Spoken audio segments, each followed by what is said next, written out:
Ito ang Bombo Radio Philippines. Fully digitalized. Numero 1 sa balita, komentaryo, drama at serbisyo publiko. Bombo Radio Philippines. Bombo Radio Philippines. Ang inyong number 1 at most trusted radio network in the country. Basta Radio Bombo! Oras sa Bombo Radio Iloilo, Philippine Standard Time. 49 minutos na nakaligad sa takna sining alas 11. Welcome sa pagpangalagad sa Bombo Anay sa Udto Diri sa FM Bombo Radio Iloilo, ang flagship station on the number 1 and most trusted radio network kinakantri ang Bombo Radio Philippines. Adlaw kita karon sa Miyerkules, Enero 29, tuig 2025. Aton sini karon nga ginasaulog ang Chinese New Year. Sa aton sini nga mga kabumbong nga mga Chinoy, Gong Chi Fa Choy! Sa mga nagapanguna talagkuan nga mga balita, sa gyapon ini mo lang mo ang Kurman, Bombot Siya, Blanco, Hover. Ining pag tradisyon sa mga Chinoy diri sa pungsod Pilipinas, ining layon kag Dragon Dance. Yamuning isa sa mga tradisyon kag pagpatiman nga nagapadula sang malas kag nagahatag sang suwerte kadungan sang Chinese New Year. Si Mayor Jerry Treñas nagpasalamat man sa mga bulig sang aton sini mga kauturan nga mga Filipino-Chinese. Sa dugang pa nga mga balita, isa karon ka religious group may hilikoton kag ginabulumanta nga 30,000 ka mga miyembro ang magatipon sa Iloilo Sports Complex. Traffic management sa distrito sa Haro aton man sini nga iplastar may kantanan sa kapiestahan ni Nuestra Señora de la Candelaria. Ibalon taman ang dugang sinikaron niya nga mga impormasyon sa mga aktibidades sa kapiestahan ni Nuestra Señora de la Candelaria kay sandig diri sa mga magapatigayon sini plastado naman kuno banwa. Samtang ginaduso nga pagpataas ang plete sa mga public utility jeepneys, no? Ang dakong posibilidad nga mapatuman sa Iloilo. Siyempre, kung may pagmahal karon sa presyo sa gatong ang epekto ya sila, direkta ya sila nga epekto, balakuon man sa bahin karon niya sa mga pasahero mo. So, kung nagawa nga lang pasahero, nga mahal ang pletihan, siyempre dapat sa aton sila nga mga kabumbo, no? Pataasan man ang plete para makabawi-bawi man sila ang aton sila nga mga driver, kag ang mga operators. Sa aton sini nga mga kauturan ni hamakon yun na tun nga mayara sa oil price sa rollback kagapon, pero pila man lang to 20 sentimos gid sa krudo. Tining krudo amo ning nagapanguna karon nga tughong or gatong sa mga public utility vehicle. Katulad nabi sa mga traditional jeepney, katulad nabi karon sa mga sining ginambal bla nila nga Euro 4 ni protein diesel man gyapon ang ginatughong. Sa aton sini nga mga kauturan. Samtang sa piyak sini nga bahin sa mga nagapanguna dalagkuan naman nga mga balita nagaklinabo sa palibot sa pungsod Pilipinas. Istoryahan naton ining imbukada karon iya nga bulan or sa subong iya nga first quarter sa tuig 2025. Ati amo na ni ang pag-umpisa kuno sa food emergency sandig diri sa Department of Agriculture sa bugas. Now, sa aton sini karon iya nga mga tagpalamati ti ang National Food Authority dire nagapreparar na karon may kantanan sa sining food emergency man sa aton sini nga mga kuturan na talana nga igadeklarar sa Department of Agriculture sa unang semana sa Pebrero ang National Food Emergency may sa bugas diriya sa pungsod Pilipinas. Ini matapos ang pahayag sa Department of Trade and Industry sa Kamara nga aprobado na kag natalana na nga ipagwa ang National Policy or National Price Coordinating Council sa sulod sang duha kadlaw ang resolusyon para sa National Food Emergency. Sunod diri kay DTI Secretary Agaton Overo, may ginahitso lamang sini nga formula para nga masuportaran ang food emergency rason nga magadeklarar or sa pwede na madeklarar sa mga masunod sini nga duha kadlaw. Ginpahayag man ni DA spokesperson na Assistant Secretary Arnel de Mesa sa oras nga makalabot sa Department of Agriculture ang kopya sang resolusyon ila sini nga iga-review sa sulod sa duha kadlaw kag gilayon sini nga ideklarar ang National Food Emergency. Preparado naman kuno National Food Authority or NFA sa pag-release ang stock subong man ang mga local government unit nga mag-finalize sang tagsa-tagsa sini ka guidelines para sa pagbaligya sang bugas. Sa idalom karon sa ginamyendaran sini nga rice tarification law, pwede makadeklarar sa security or food security emergency ang tiglikom sang agrikultura bangod sa kakulang sang supply o kon ining naandan nga pagtaas ang presyo sang bugas. Sa idalom sang food security emergency, ginahatagan sang panugot ang pagbaligya sang NFA rice stocks sa mga local government unit. So kung government to government ang transaction, tiyan mo na blang, balilang at nagalaom kita nga maganubo ang presyo sa bugas.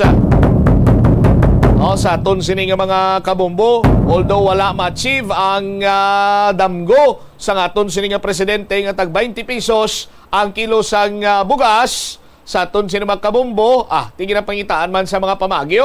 Agod iya banwa nga mangin affordable para iya sa mga kauturan naton nga mga poorest of the poor. Ining bugas karon sa aton sini nga mga kabombo. 54 minutos na ang nakaliga driman sa takna sining las 11 sa pagpalayag sa Bombo Hanay sa udto sa DYFM Bombo Radio Iloilo. Nandan na sa tagsa sini iya kapag sa ulog sa Chinese New Year ining dragon kag lion dance nga gina-performan diri karon sang mga mambal naton mga Chinese schools, no? Chinese oriented schools sa aton sini nga mga kabumbo sa pagpatiman sang sandig sa kultura sang tawag singani sa mga Chinese nga ining dragon and lion dance nagatabog sang malas kag nagahatag sang buenas sa tagsa sini ka masudlan niya nga it's either lugar, establishment sa aton sini mga kabumbo. Bago gilamang gipakita ni Bumbo Mel, why nila makuha ang no? Why nila malabot to Bumbo Mel ang ampaw? Pero may isa ka grupo diri ang naga-dragon and lion dance man. Hambal sa kon sang kilala ko ngayon. Check gapon at sulod sa kon. Sulod sa kon maligyan gapon at dragon tiger dance. Akon butang ampaw, akon ningning taas-taas. Sinya tiger dancer ayawa labot. Ayawa labot tiger dancer pero kibot ako guababa tiger kamot tawo. Perte. Grabe ang abilidad. Sinya abi ko aray ngipon to tiger. Kibot ako, ayawa labot tiger, ayawan pangit sang ampaw, no? Pero tiger dancer may, may strategy. Kay budla ingkit tiger, tiger, tawo sa sulod tiger, labot ampaw, kuhagin. Pwede, nakayum-yuman ko kagapon sa kung sinikilala balang, nga Chinese, Filipino-Chinese businessman. Amba ko dyan siya, ko pwede, abilidad na tiger.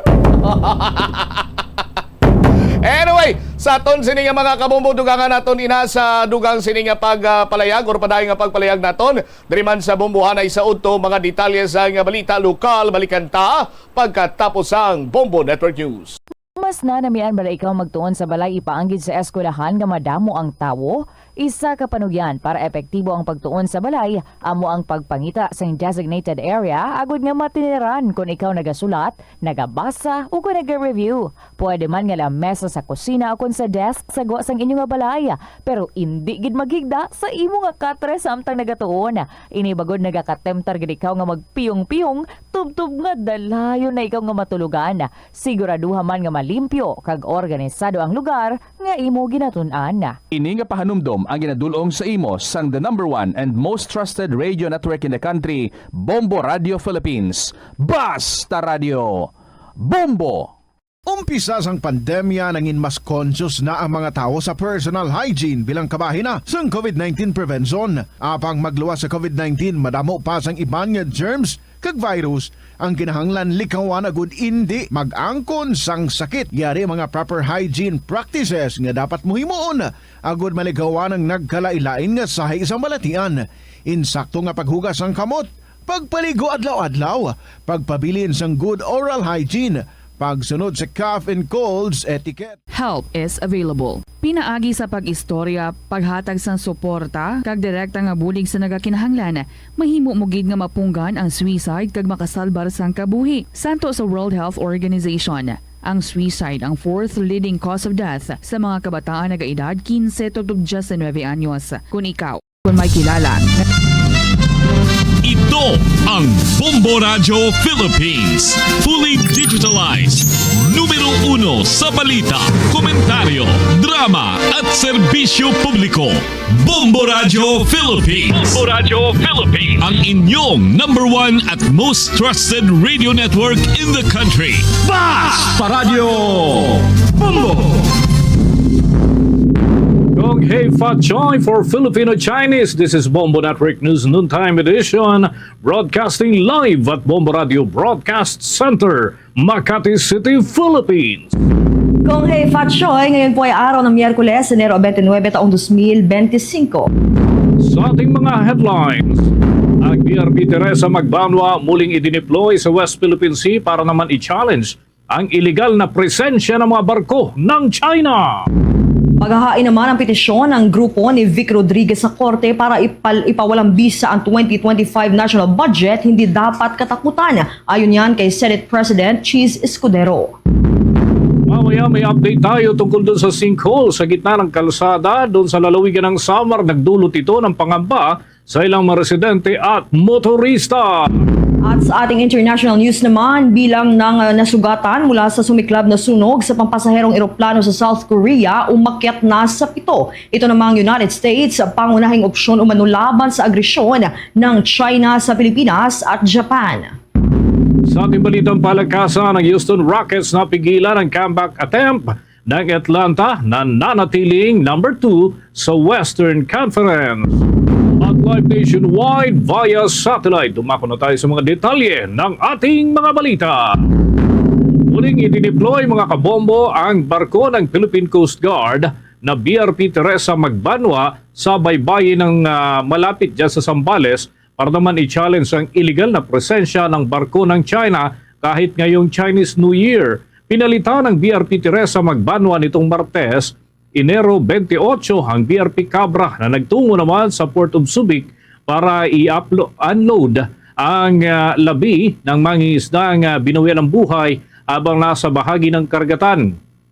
Sa ibinahaging video ni Philippine Coast Guard spokesperson for the West Philippine Sea, Jay Tariela, sa kanyang account, makikitang aktibo pa rin na pag-issue ng crew ng BRP Teresa Magbanwa ng radio challenge sa Chinese Coast Guard 3304 na na-monitor na nasa distansyang 82 hanggang 88 nautical miles mula yan sa shoreline. Ibig sabihin, pasok pa yan sa teritoryo ng ating bansa o yung ating exclusive economic zone. Narito ang naging palitan ng radio challenge sa pagitan ng Philippine Coast Guard at Chinese Coast Guard vessel sa naturang lugar. 701. This is China Coast Guard vessel 2304, patrolling in the sea area under the jurisdiction of the People's Republic of China. Please do not compromise with my city safety. Over. to China Coast Guard Vessel 3304. This is Philippine Coast Guard Vessel BRP Teresa Magbanwa, MRRB 9701. We are conducting maritime security. You are advised that you are currently sailing within the Philippine Exclusive Economic Zone, approximately 82 nautical miles west of Capones Point, Zambales, Philippines. You do not possess any legal authority to patrol within the Philippine Exclusive Economic Zone. You are directed to depart immediately and notify us of your intentions. Your illegal activity will be reported to higher authorities.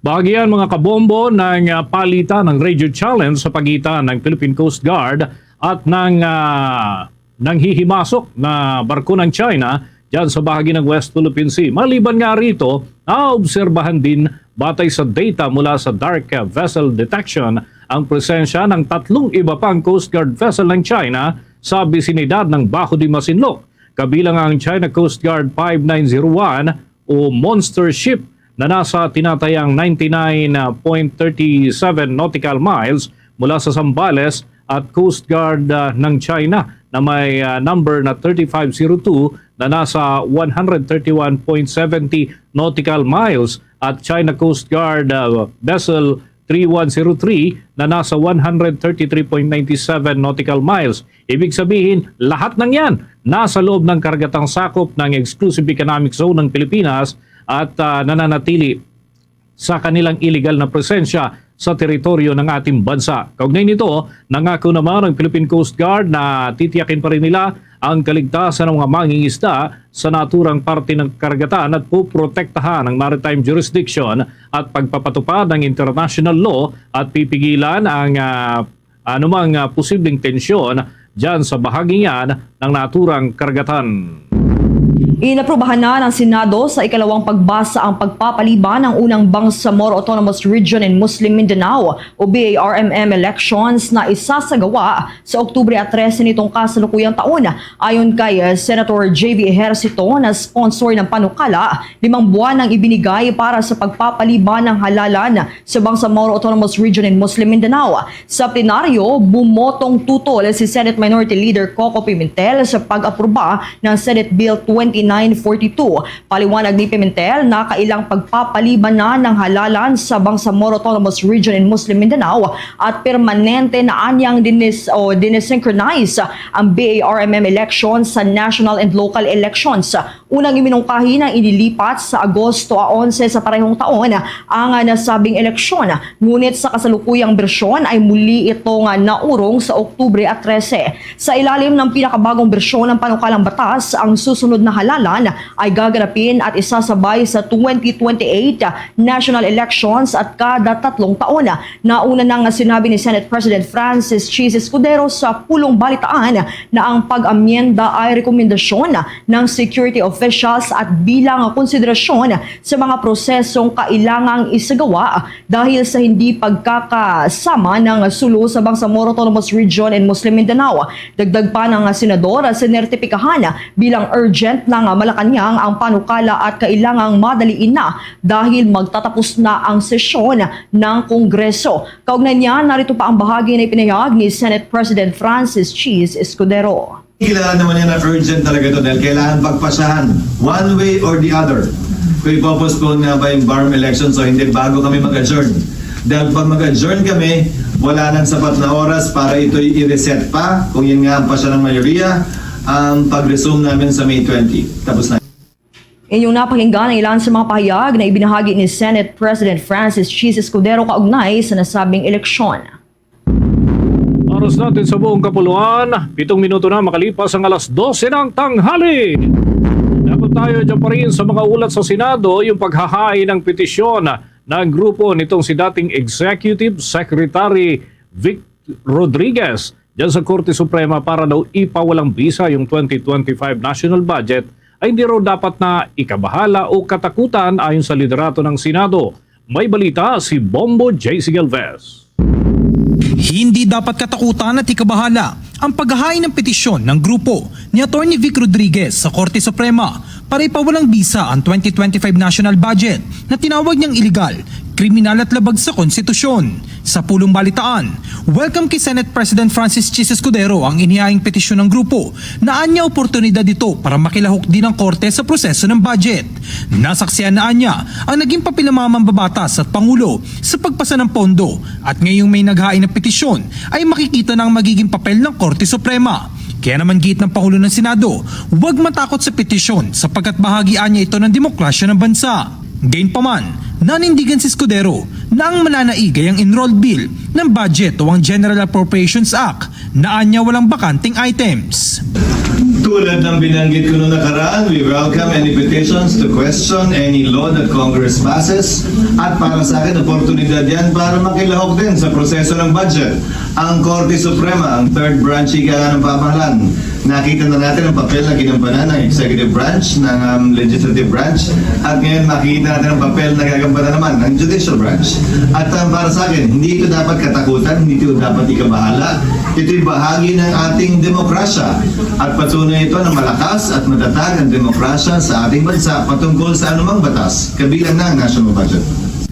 Kasama ni Rodriguez na naghain ng petisyon sa korte ay sina Congressman Isidro Ungab, Rogelio Mendoza, Benito Ching Jr., Redemberto Villanueva, Roselia de la Peña, Santos Catubay at Dominic Solis. Ayon sa kanila, ang mga senador at kongresista na hindi tumutol sa pagpasa ng iligal, immoral at kriminal na BICAM report ay kasabwat sa biggest money heist. Para sa Bombo Network News, ako si Bombo JC Galvez nag-uulat para sa number 1 and most trusted radio network in the country, Bombo Radio Philippines, Basta Radio. Bombo! Naghatid na yan sa atin sa oras na 9 na minuto na makalipas ang alas 12 ng tanghali. At kaugnay pa rin ang mga tinutugay kaya nating kaganapan ang foreign at local companies nakikisa sa isang malaking job fair na pinangungunahan mismo ng Department of Labor and Employment at ni Pangulong Marcos at iba pang mga aktibidad. Alamin natin, kaugnay pa rin ang mga tinutugay kayang kaganapan ng ating news team, si Bombo Annalise Soberano. Bomboan? Bombo Danis, nakiisa ang mga local at foreign companies sa 2 araw na career job fair na isinagawa dito sa Pasay City. Ayon kay Department of Labor and Employment Secretary Bienvenido Laguesma, nasa 8,000 trabaho ang bakante at target na mapunan. Anya, batay sa kanilang datos, 18,000 na ng ating mga kababayan ang nagparehistro. Bukod sa local employment, malaki din ang tsansang makapagtrabaho ang mga ito sa abroad. Layon din ng Department of Labor sa Career Conference 2025 na mabigyan din ng trabaho ang mga internet gaming license workers na naapektuhan sa Pogo ban. Ayon kay Laguesma, nasa 100 mga IGL workers ang nakaisa sa unang araw ng job fair. Gayunpaman, ito ay malayo pa rin sa halos 40,000 mga apektadong IGL workers dahil nga sa Pogo ban. Ilan sa mga tinukoy na problema ni Laguesma ay karamihan umano sa mga alok na sweldo sa mga trabaho sa job fair entry level ay minimum wage. Sinabi pa ng kalihim, ang IGL workers ay may mataas na sweldo at iba pang benepisyo na dati nilang trabaho. Kaugnay dito, meron namang umanong employers na nag-aalok ng high-end jobs at umaasa si Laguesma na makakapasok dito ang mga IGL workers. Pakinggan natin si Secretary Bienvenido Laguesma. Is more than 5,000. No? Merong local, meron ding nagpa-participate na overseas for overseas employment. Basically, hindi naman ganun karami. Less than 1,000 yung sa overseas. Pero ang focus talaga natin gusto natin sana dito makahanap ng trabaho yung mga kababayan natin para maiwasan natin o kaya ma-minimize natin yung attendance social cost sa pagtatrabaho sa ibang bansa. So, ang participating employers na natin, more or less more than 120 local at yung sa overseas 6. Samantala, tiniyak naman ni Laguesma na magiging katuwang ang Department of Labor para matulungan ang mga Pilipinong tinamaan ng maigting na kampanya ngayon sa Estados Unidos kontra ng mga illegal aliens. Sinabi ni Kal ng Kalihim na ang kanilang hakbang ay base na rin sa naging direktiba ni Pangulong Ferdinand Marcos Jr. na tiyaking maipapatupad ang convergence at complementation effort para sa mga maapektuhan nitong mga kababayan. Inihayag pa ni Ledesma na makikipagtulungan sila sa Department of Migrant Workers na mayroon namang program para sa mga OFW na uuwi sa bansa sa pamamagitan ng kanilang reintegration program. Muli si Secretary Bienvenido Laguesma. Ang Department of Labor and Employment ay patuloy na tutulong din sa DMW dahil yan naman lagi ang tagubilin ng ating Pangulong Ferdinand R. Marcos Jr. Complementation, convergence ng mga ginagawa ng iba-ibang departamento. Mula sa Malacanang, Bombo Anali Montaño Soberano nag-uulat para sa number 1 and most trusted radio network in the country, Bombo Radio Philippines, Basta Radio, Bombo! Bombo International News. Umakyat na sa 7 ang bilang ng mga biktima ng nasugatan mula sa sumiklab na sunog sa pampasaherong eroplano ng Airbus plane patungong Hong Kong matapos itong masunog habang naghahanda ng mag-take off mula sa Gimhae International Airport sa Busan, South Korea nitong gabi ng Martes, Enero 28. Sa kabila nito, ligtas na nakalikas ang lahat ng 176 na pasahero at mga crew members na lula nito. Ayon sa Fire Authority sa Busan nitong Miyerkules, 7 katao ang kasalukuyang ginagamot sa mga ospital para sa kanilang natamong minor injury mula sa sunog. 4 naman sa mga biktima ay crew members na dumaing ng chest discomfort dahil sa dalanghap na usok, habang ang 3 naman at mga pasahero na nasa edad pagitan 50 at 70 anyos na dumaing naman ang pananakit ng kanilang likuran. Inisyal na iniulat ng mga otoridad na nasa 3 ang nasugatan, subalit binago ito kalaunan matapos ang masusing pagsusuri. Base naman sa mga local news agency sa South Korea, sumiklab ang sunog sa may buntot ng eroplano, subalit iniimbestigahan ang sanhi ng sunog. Makikita naman sa footage na kumakalat ang apoy sa mga fuselage roof ng eroplano. Sa kabila naman ng insidente, normal pa rin ang operasyon ng paliparan ngayong Miyerkules, kung saan tuloy pa rin ang lahat ng 279 flights maliban sa 8 Airbusan na flights na kinansila. Ang pinakabagong insidenteng ito sa paliparan ng South Korea ay 1 buwan lamang ang nakakalipas mula nang mangyari ang itinuturing na deadliest air disaster sa kasaysayan ng bansa matapos mag-crash ang Jeju airplane mula sa Bangkok, Thailand sa may runway ng Muwon Airport. Nang mag-emergency belly landing ito na kumitil naman sa 179 na mga pasahero at crew members kabilang ang piloto, habang 2 flight attendant lamang ang nakaligtas sa naturang trahedya. Samantala, nanawagan naman ang Japan sa mga kaalyado sa Asia na tiyaking mananatili ang suporta ng bagong administrasyon ni United States President Donald Trump upang pigilan ang agresyon ng China sa rehiyon.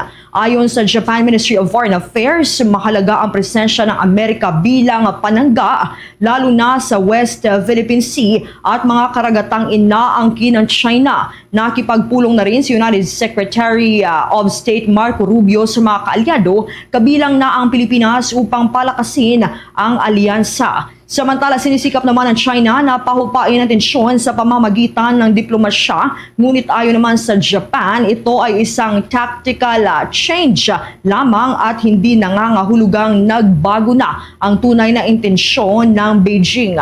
Bagaman may pangamba sa posibleng pagbabago ng patakaran ng United States, umaasa naman ang Japan na ipagpapatuloy ni United States President Donald Trump ang dating paninindigan ng Amerika laban sa China upang mapanatili ang kapayapaan at katatagan sa rehiyon.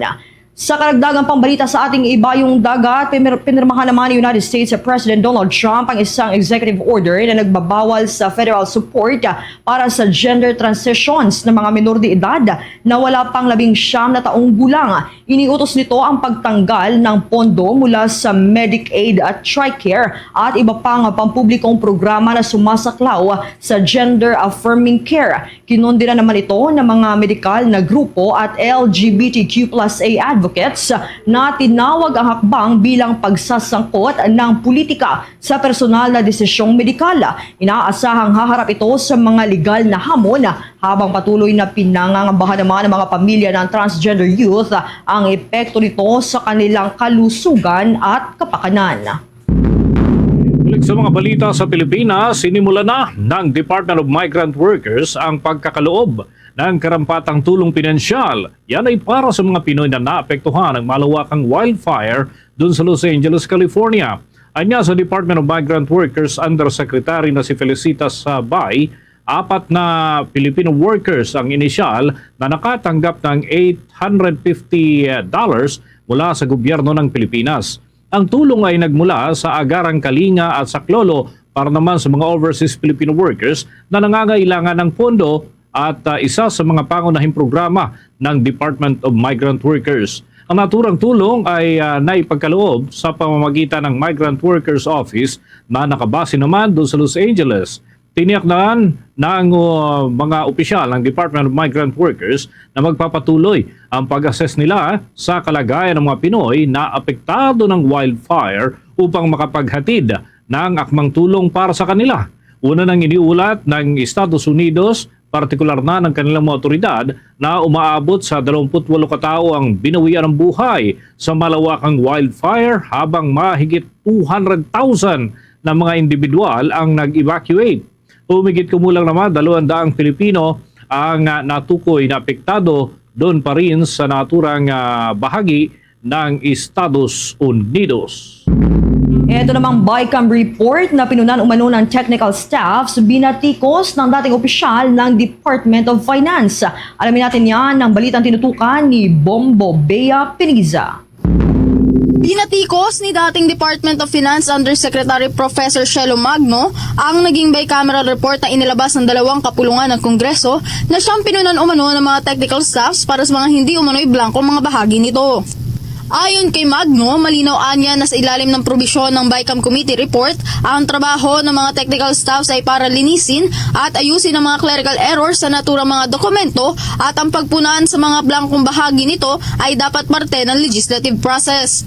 Dagdag pa ni Magno kung ang mga staffs din anya ang talagang nagpuno sa mga blankong bahagi ng BICAM report ay malinaw umano na isa itong paglabag sa mandato ng Kongreso na dapat sila ang may karapatan na magsapinal ng panukalang budget bago pa man ito pirmahan ni Pangulong Ferdinand Marcos. The technical staff ang nagpuno ng blanco na to. Malinaw na malinaw po, may omnibus provision dito sa bicameral committee report na sinasabi na ang technical staff, ang function lang nila ay ayusin ang mga clerical errors.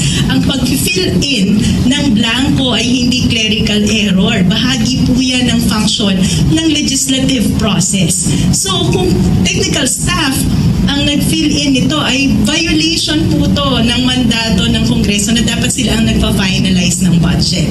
At ito po ay legitimate na issue tungkol sa ating budget and legislative process. Tinututukan din anya ng kanilang koalisyon ang transparency ng bicameral committee dahil ang mga ganitong issue lamang ay nalalaman ng mga taxpayer kapag mayroong mga opisyal o bahagi ng komite na nagtaas ng kanilang mga nakitang anomalya sa pagsasapinal ng BICAM report. Wala din anyang nakikitang minutes of meeting kung saan nakasaad kung sino ang mga taong nagdedesisyon para dito at hindi rin napapakinggan kung paano ang nagiging deliberasyon ng pagbuo ng panukalang pondo para sa taong 2025. Tinututukan natin ay itong usapin kung gaano ba nagkakulang ang transparency ng bicameral committee. Dahil yung mga report na ganito ay nakikita lamang natin kung may congressman na magre-raise ng issue. Pero tayong taong bayan, hindi natin nakikita yung mga report na to. Hindi natin napapakinggan yung deliberation. Hindi natin alam kung sino yung kasali. Hindi natin alam kung paano nagagawa ang final decisions na to. Bahagi ng responsibilidad natin bilang mamamayan ay yung panawagan na itong Kongreso ay magkaroon na ng konsensya at gawing mas transparent yung proseso nila. Samantala, bilang bahagi din anya ng responsibilidad bilang taxpayer at mamamayan ng bansa, marapat lang din umano na humingi ng accountability at transparency sa Kongreso kung paano nila isinasapinal ang pagbuo ng mga batas at maging sa pagpapasa ng budget para sa ngayong taon. Ikakasa naman sa Biyernes ang rally ng kanilang koalisyon bilang panawagan sa transparency at accountability para sa panukalang pondo at maging sa pagpapatalsik kay Vice President Sara Duterte. Para sa Bombo Network News, Bombo Bea Piniza nag-uulat para sa #1 and most trusted radio network in the country, Bombo Radio Philippines. Basta Radio, Bombo! Naghatid niyan sa atin sa oras na 22 minuto na makalipas ang alas 12 ng tanghali. Sumadsad sa mababang level ang stock market ng bansa dahil sa ilang technological concerns. Ito na ang pinaka mahina sa lupuyan ng nakalipas na 7 buwan. Ang main index kasi ay bumaba ng nasa 43.41 points at yan ay katumbas ng 70.70% Nabatid na naging maingat ang mga investors sa pagbebenta ng mga shares habang ang mga bangko at industriya ay umangat pa rin at nagpapatuloy sa kanilang mga transactions. Ayon naman sa ilang analyst, nagpadagdag doon sa pangamba ng mga investors sa bagong artificial intelligence na naimbento raw ng Chinese startup na DeepSeek at sinasabing nabuo ang bagong artificial intelligence na ginastusan ng mas mura kumpara naman sa gawa ng ilang mga higanting tech company na nasa Silicon Valley. Ang paglulunsad ng bagong artificial intelligence ay una na ring nagdulot ng shockwaves at yan ay sa global tech sector. Gayunman, tiniyak ng mga eksperto na pansamantala lamang ito at inaasahang babalik din naman agad sa normal ang level. Ganun din ang mga kalakalan na pangunahing naapektuhan bunsod ng naturang mga development.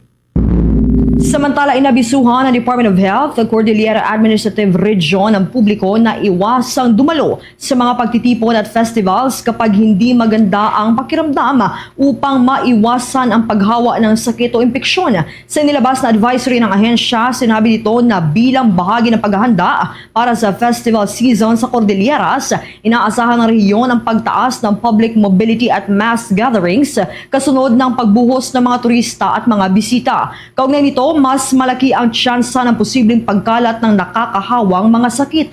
Kaya't maigting na hinihimok ng ahensya ang lahat na obserbahan ang health reminders para sa ligtas at malusog na festivities. Ayon kay Jenny Austria, Communications Management Unit, Chief ng Department of Health Cordillera Administrative Region, isang malaking factor ang kalinisan lalo na sa personal na level sa paghahanda ng pagkain para mapigilan ang pagkalat ng mga sakit. Anya, dapat na maging maingat ang publiko kapag nakakasalamuha ang mga bata, buntis, matatanda at iba pang immunocompromised individuals. Kapag kinakailangan anya na magtungo lamang sa pinakamalapit na healthcare provider para sa karagdagang medical atensyon. Ginawa ng ahensya ang paalala sa gitna ng pagsisimula ng mga inaabangang taunang mga festival sa Baguio City sa buwan ng Pebrero. 25 minutos na makalipas ang alas 12 ng tanghali at sa pagkakataong ito maki-update tayo mga kabombo sa mga kaganapan may kinalaman sa nalalapit na eleksyon dito pa rin sa ating mga tinututukang aktibidad. Mga political surveys na naglipanan na raw ay maaaring mag-impluwensya yung iba sa mga botante. Ito yung babantayan ng Commission on Elections. Bakit kaya? Alamin natin yan sa pag-ulat ni Bombo Isa Cotoner.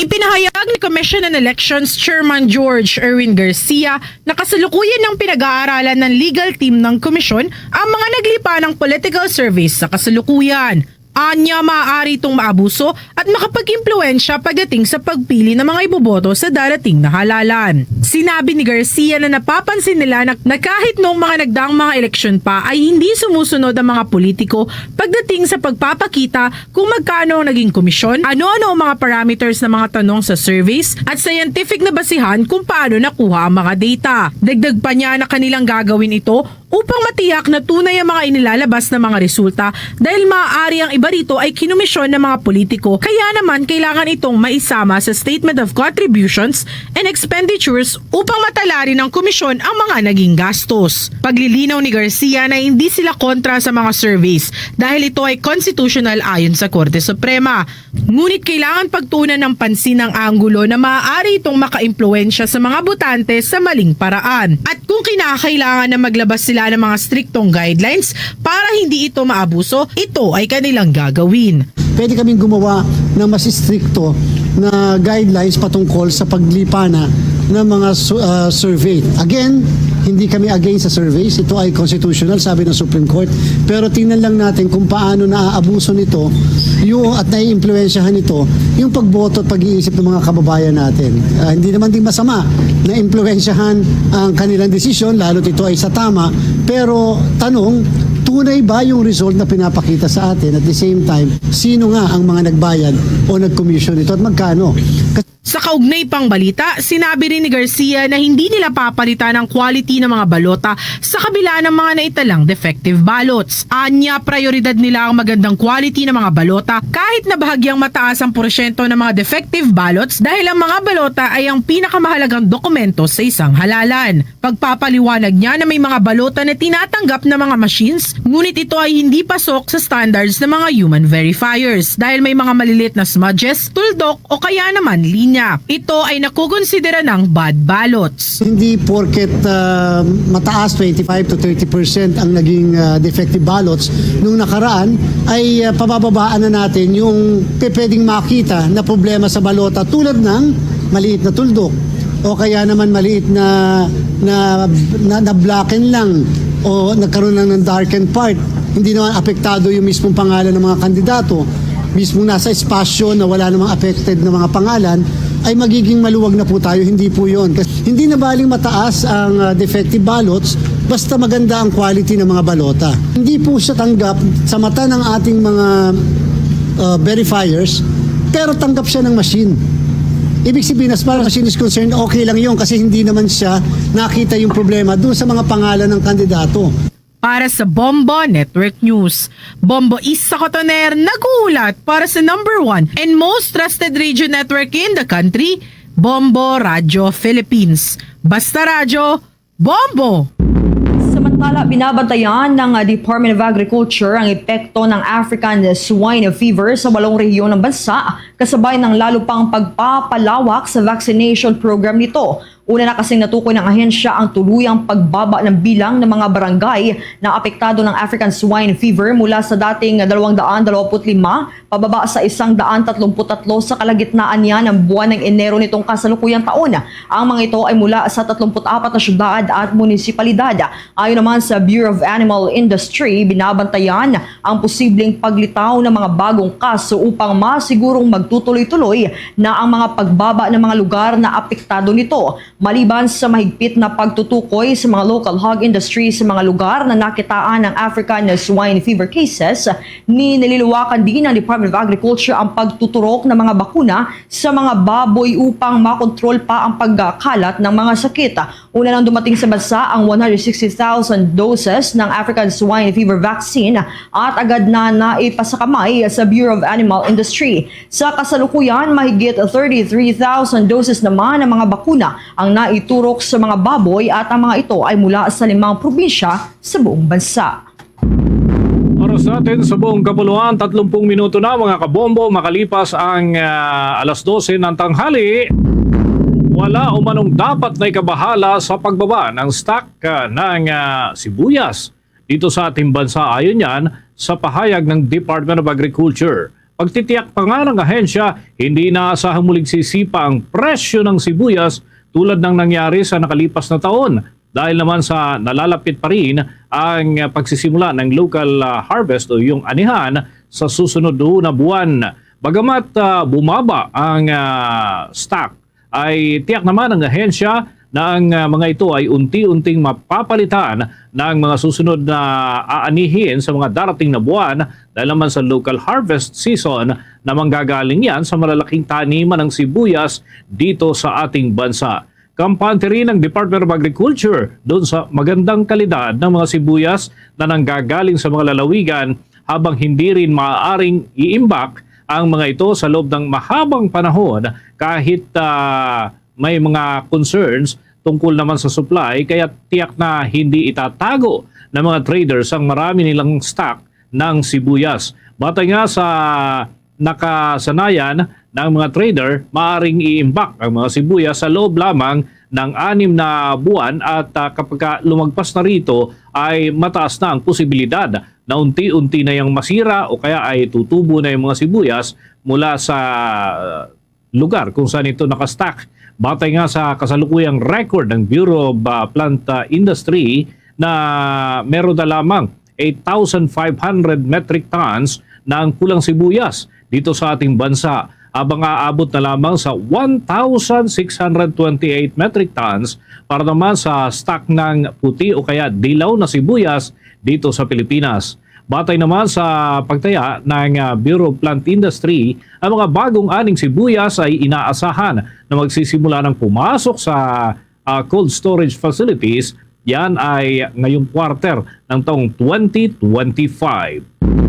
Ito namang Department of Information and Communications Technology kinumpirma na kayang malusutan ng mga scammers ang SIM registration upang magpanggap bilang ahensya ng gobyerno para manloko. Ang balitang yan ay tinutukan ni Bombo Grant Hilario. Kinumpirma ng Department of Information and Communications Technology na kayang malusutan ng mga scammers ang ipinatutupad na SIM registration sa kanilang panloloko.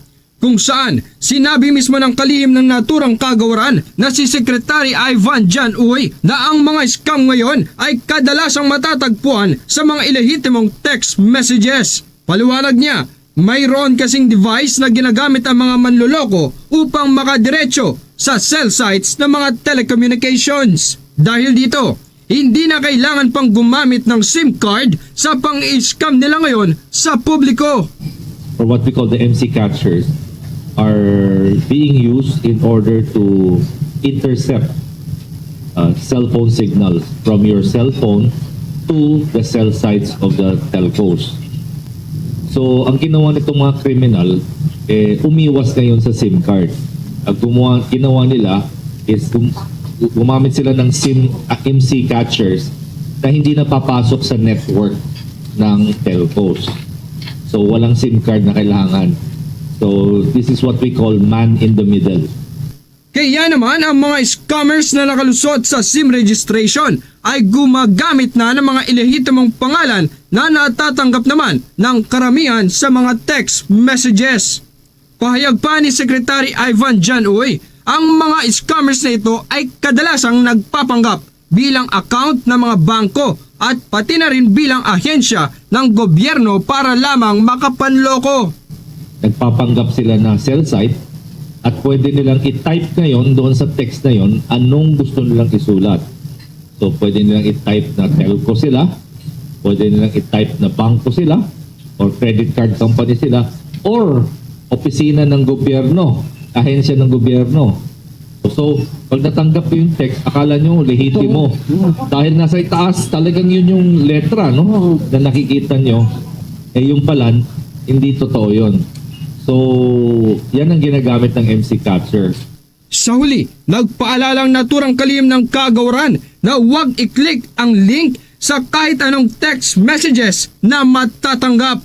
Para sa Bombo Network News, Bombo Grant Hilario, nag-uulat para sa #1 and most trusted radio network in the country, Bombo Radio Philippines. Basta Radio, Bombo! Bombo Sports News. Dito muna tayo mga kabombo, mga ka-Star Nation sa ating NBA updates. Napigilan ho kasi ng Houston Rockets ang comeback attempt ng Atlanta Hawks sa kabila ng mababang production sa kupunan sa fourth quarter. Sa pagtatapos ng third quarter, hawak ng Rockets ang 9 puntos na kalamangan sa score na 82-73. Nagpumilit ang Atlanta na habulin ang kanilang kalaban at nagawa nilang maitabi ang score sa 98-96, 22 segundo bago pa man ang pagtatapos ng laro. Bagaman nagawa ng Atlanta na mahawakan ang bola sa 22 seconds na nalalabi, hindi na nagawa pa ng player nito na maipasok ang huling tira. Doon sa halip ay napunta dyan sa Rockets ang last shot sa pamamagitan ng layup ng bench na si Jack Landale. At nanguna mga kabombo sa panalo ng Rockets ang Filipino-American na si Jalen Green na nagbuhos ng 25 puntos at 7 rebounds, double-double performance na naiambag naman ang ipinamalas ng sentro na si Alperen Seguin at 18 points ang kanyang ambag, 10 rebounds. At sa pagkatalo ng Hawks ay pinangunahan ni Trae Young ang opensa ng kupunan na gumawa naman ng 21 points at siyam ang kanyang assist, habang 12 points at 10 rebounds ang naging ambag ng guard na si Dyson Daniels. Ito na ang ika-4 na panalo ng Rockets mula nang talunin ito ng Pistons noong Enero 21. Nagawa ng number 2 Western team na talunin ng number 1 at number 2 Eastern Conference team 4 na magkakasunod na panalo. 3 beses mga kabombo na tinalo ang number 1 Cleveland Cavaliers, tinalo ang defending champion na Boston Celtics at huling nagawa nilang biguin ang ambisyon ay yung kupunan ng Hawks. Sunod na makakaharap naman ng Rockets ang Grizzlies sa Enero 31 ng taong kasalukuyan. Sa iba pa mga balita mga kabombo, Makasar Nation, inaasahang makukumpleto na ang field trial para sa bird flu vaccine sa unang quarter ng kasalukuyang taon.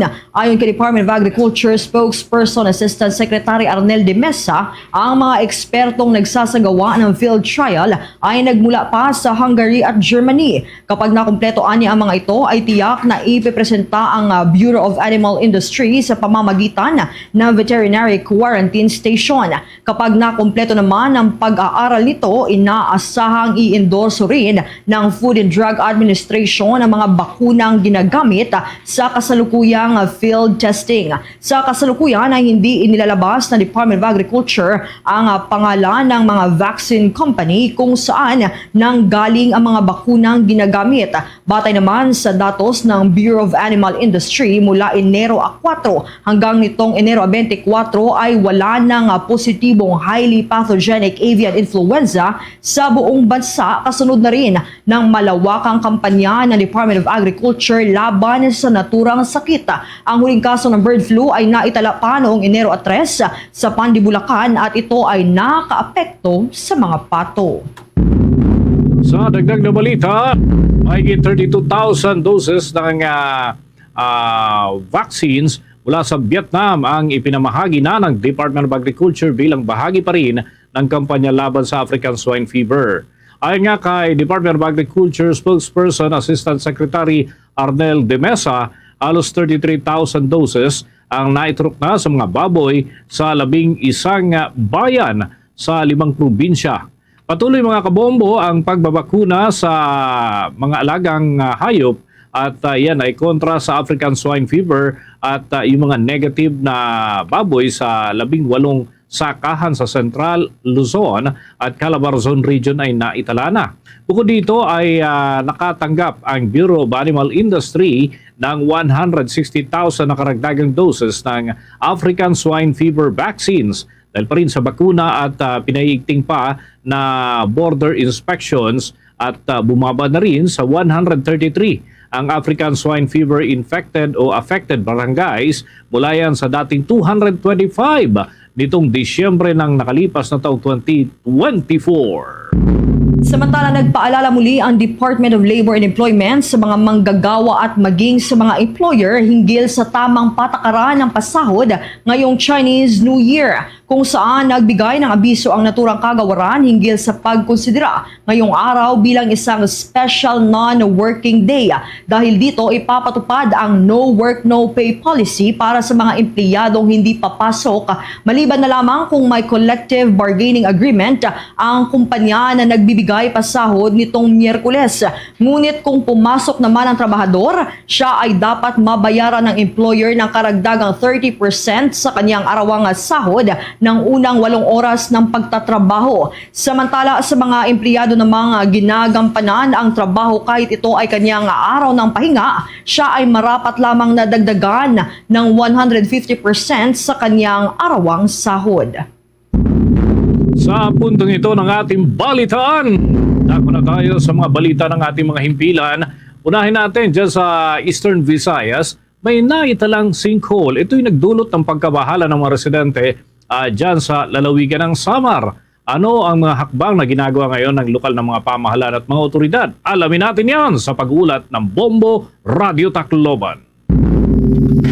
Nagbigay linaw ang Disaster Risk Reduction Management Office singil sa isang sinkhole sa gitna ng kalsada sa Hinabangan, Samar. Ayon kay Hinabangan, Samar, Disaster Risk Reduction Management Officer o YC Admin Alam Babon, pasado alas 6 ng gabi kahapon na butas ng nasabing kalsada.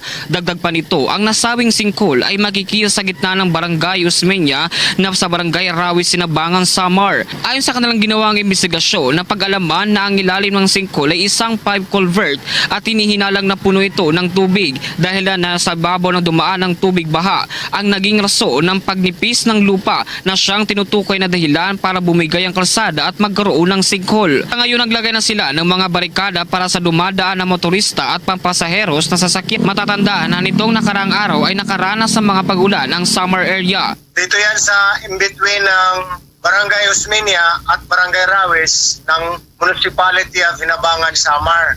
Yung lapad niya, mga kalahating tipa. Saka tinignan namin sitwasyon, yung nag-ano na sila ng barricade po para iwas disgrasya. At tumawagan ko si Mayor kung may mga kahoy tayong available na magagawa ng barikada. Swerte naman na mayroon ng 2 barikada yung dinala ko lugar na yon. After that, medyo na namin yung barikada. Tumawag ako ng aming Provincial Disaster Risk Reduction Management Officer kung matawagan ang DPWH ng Katbalogan in charge ng maintenance ng kalsada. Ang pakikipagpanayam ng Bombo Radio Tacloban kay Hinabangan Samar Disaster Risk Reduction Management Officer OIC Admin Alam Babon. Nakipag-ugnayan na rin sila sa punong ehekutibo kung ano ang magandang gawin sa nasabing sinkhole. At mula dito sa impila ng Bombo Radio Tacloban, ito si Bombo Jake Pagipo para sa number 1 and most trusted radio network in the country, Bombo Radio Philippines, Basta Radio, Bombo. Sa bahagi naman ng Western Visayas, itong Philippine National Police, pinagmalaki na generally peaceful ang selebrasyon ng Dinagyang Festival 2025 sa kabila ng hindi pagpapatupad ng signal jamming. May detalye dyan ang Bombo Radio Iloilo. Naging generally peaceful ang selebrasyon ng Dinagyang Festival 2025 sa Iloilo City.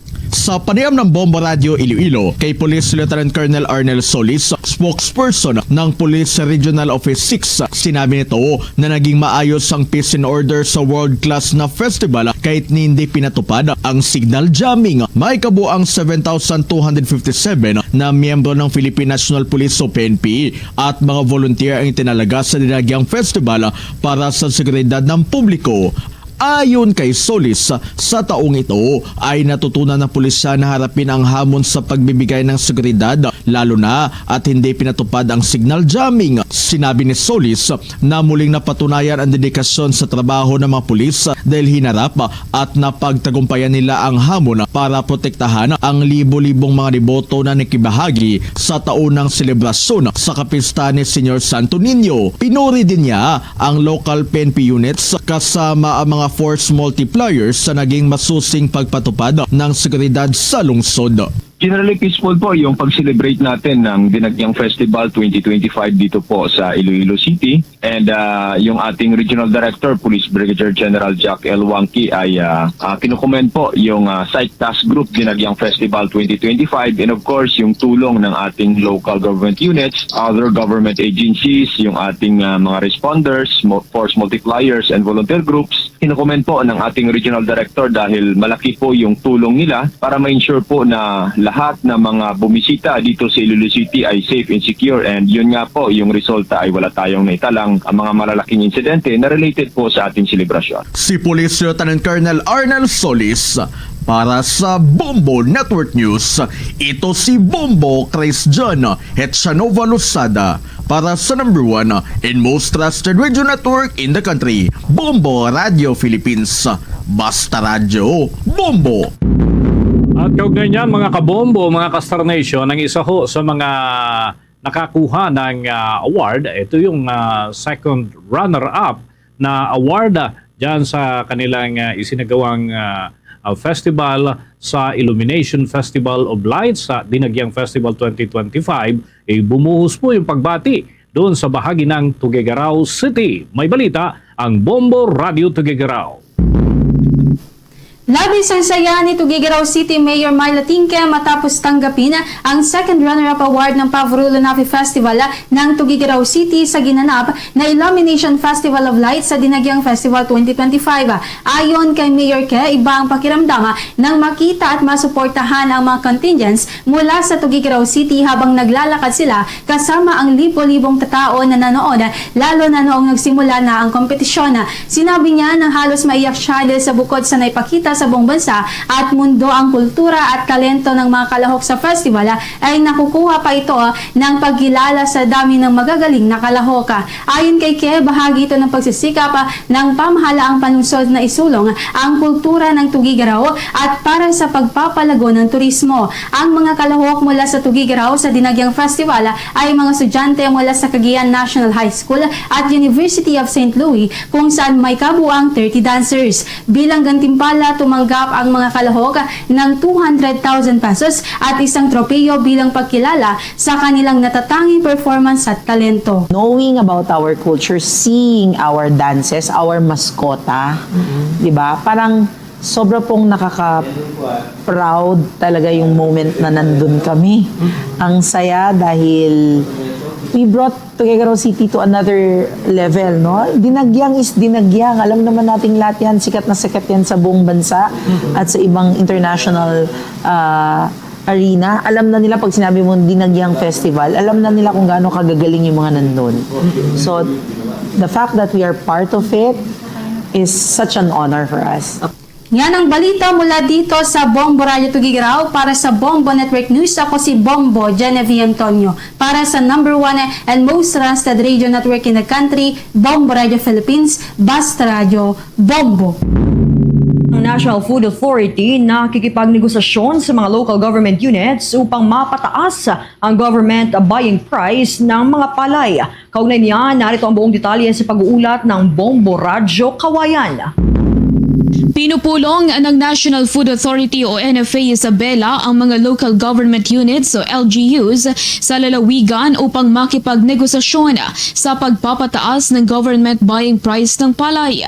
Sa naging panayam ng Bombo Radyo Kawayan kay Acting Branch Manager Maria Luisa Lulukisen ng NFA Isabela, sinabi niya na ito ay bahagi ng kanilang PALGU program o ang Palay Marketing Assistance Program for legislators and local government units.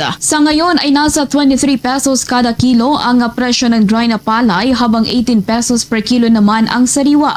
Ngunit sa pamamagitan ng PALGU program ay maaari itong dagdagan ng mga local government units ng higit sa piso kada kilo depende sa napagkasunduan sa NFA. Layunin anya nitong matugunan ang demand ng mga magsasaka sa mataas na presyo ng palay at kumita ng mas malaki. Para makapagbenta sa NFA ay kinakailangan lamang na magdala ng RSBSA ID, isang valid ID at magtungo sa pinakamalapit na bodega ng NFA at magdala ng sample ng palay upang makita kung ang kanilang produkto ay pasado sa specifications ng ahensya. Isa sa mga specification na kinukonsidera ng NFA ay ang moisture content sa mga sariwang palay na dapat ay naglalaro lamang sa 19% hanggang 30% dahil ito lamang ang nababasa ng kanilang moisture meter. Baka meron ng mga maagang nakaani. Bago po kayong magpunta sa bodega, magdala na po tayo ng mga samples natin. Ano yung benefit nito? Kung halimbawa po malaman ninyo yung specifications ng palay ninyo, maaari kung sa halimbawa po na hindi nyo po nagustuhan yung presyo namin, hindi nyo nagustuhan yung presyo ng gobyerno, at least meron po kayong pamantayan na i-evaluate din yung presyo na binibigay sa inyo ng private sector naman po. At iyan ang ulat mula rito sa Bombo Radyo Kawayan. Para sa Bombo Network News, ako si Bombo Jamaica Barbas. Para sa number 1 and most trusted radio network in the country, Bombo Radyo Philippines. Basta Radyo, Bombo! Meron na lang tayong nalalabing 9 na minuto bago sumapit ang 1:00 ng hapon. Yung pagpupuslit ng mga illegal na droga sa Bicol ports, pinangangambahan daw yan na posibleng tumaas dahil sa panahon ng papalapit na halalan. Bakit kaya? Alamin natin yan sa ulat ng Bombo Radio Legazpi. Mas hinigpitan pa ang security protocol sa mga pantalan sa Riyong Bicol dahil sa magkakasunod na insidente ng pagkakakumpiska ng iligal na droga. Ayon kay Port Management Office Bicol Media Relations Officer Aquiles Galindez sa panayam ng Bombo Radyo Legazpi na patuloy ang kanilang koordinasyon sa partner agencies tulad ng Philippine Coast Guard at Philippine Drug Enforcement Agency upang mapigilan ang anumang kontrabando na tinatangkang ipuslit sa mga pantalan. Aminado kasi ang opisyal na mayroon ring limitasyon ang kakayanan ng mga canine dogs. Dagdag pa ng opisyal na batay sa tala ng tanggapan, nakita na dumarami ang illegal na mga aktibidad at mga kontrabando sa mga pantalan tuwing papalapit ang eleksyon. Ito ang isa sa mga minomonitor ngayon ng mga otoridad na posibleng samantalahin ng mga drug personalities. Paliwanag ni Galindez na tuwing papalapit ang national elections ay dumarami ang volume ng mga pasahero sa mga pantalan na nagbabakasakali na magpuslit ng mga kontrabando. Pagka ganitong papalapit ang election, parang doon yata dumadami yung ganitong mga illegal activities na nangyayari, yung daan ng mga illegal na bagay. Kaya mas lalong ngayon siguro mga panahon ito, ngayon mas kinakailangan na maging mahigpit tayo. At yun naman lagi ang kautusan ng General Manager ng PPA. Para sa Bombo Network News, mula rito sa Bombo Radio Legazpi, ito si Bombo Romela Sakayan Wanda sa nag-uulat for the number 1 and most trusted radio network in the country, Bombo Radio Philippines. Basta Radio, Bombo! Bombo International News. Mga na-deport na migrante, tatanggapin na raw doon sa Colombia mula sa Amerika gamit naman ang military plane. Ang pagtaas ng taripa, binawi na. May ulat dyan ng Star FM Bacolod. Pipigilan na ni Pangulong Donald Trump ang pagpataw ng matarik na taripa sa Colombia pagkatapos pumayag ng gobyerno sa bansa na tanggapin ang mga migrante na ibinalik sa mga eroplanong militar. Ito ang pahayag ng White House. Kung maaalala na nagpahayag si Trump sa isang social media na itataas niya ang taripa sa kalakal ng Colombia papasok sa US mula 25% at gagawing 50% pagkatapos sarangin ng Colombian government ang pagdating ng deportasyon flight mula sa US. Nagpahayag rin si Trump ng travel ban at immediate visa revocation para sa Colombian government officials at ang kanilang mga kaalyado. Ngunit sinabi ng White House Press Secretary Caroline Leavitt na ang gobyerno ng Colombia ay sumang-ayon na sa lahat ng tuntunin ni Pangulong Donald Trump. Kabilang na dito ang walang limitasyon na pagtanggap ng lahat ng mga iligal na dayuhan mula sa Colombia. Base sa kasunduang ito, ang pagpataw ng mataas na taripa at ang fully drafted na IEEPA ay magsisilbing reserba at hindi lalagdaan maliban lang kung hindi to pa rin ng Colombia ang kasunduang ito. Sa panayam ng Star FM Bacolod kay Maria Sheila Casesay Saldo, Filipina teacher sa US, ibinahagi nito na ang mga pinapauwing mga migrante ay ang hindi kumpleto ang papeles.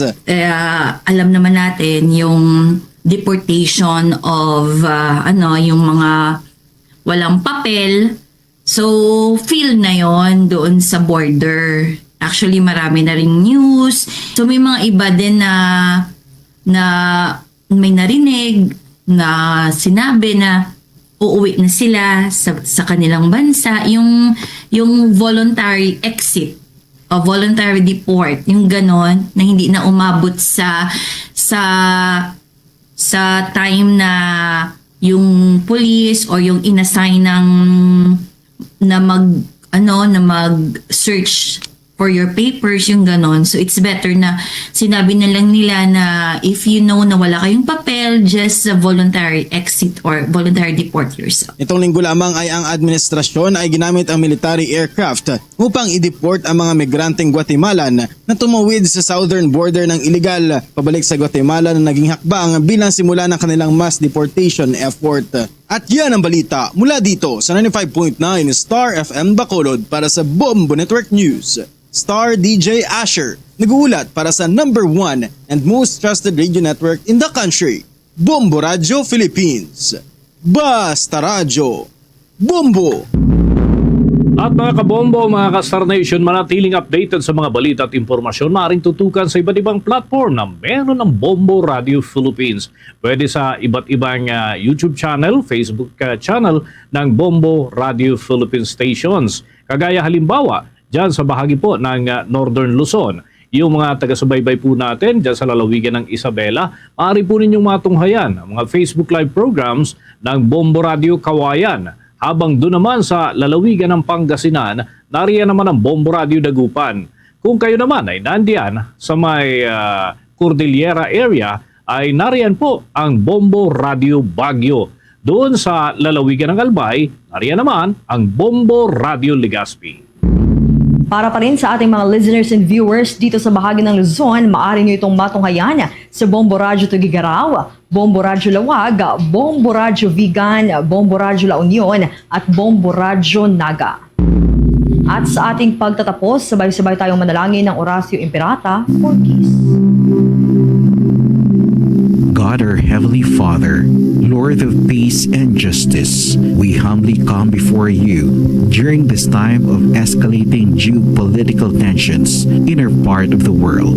Through the years, you have sustained our faith in you as a nation. It is our faith in your divine providence that has made us survive the countless natural and human-caused calamities that have come our way in our history as a people. Spare us, Lord, from the horrors of war. Hear our pleas as we cry out to you. Have mercy on us, Lord. Rescue us from the malevolent forces that influence world leaders. For we believe that our struggle is not against flesh and blood, but against the rulers, against the authorities, against the powers of this dark world, and against the spiritual forces of evil in the heavenly realms. We pray for your leaders entrusted with making crucial decisions for our nation.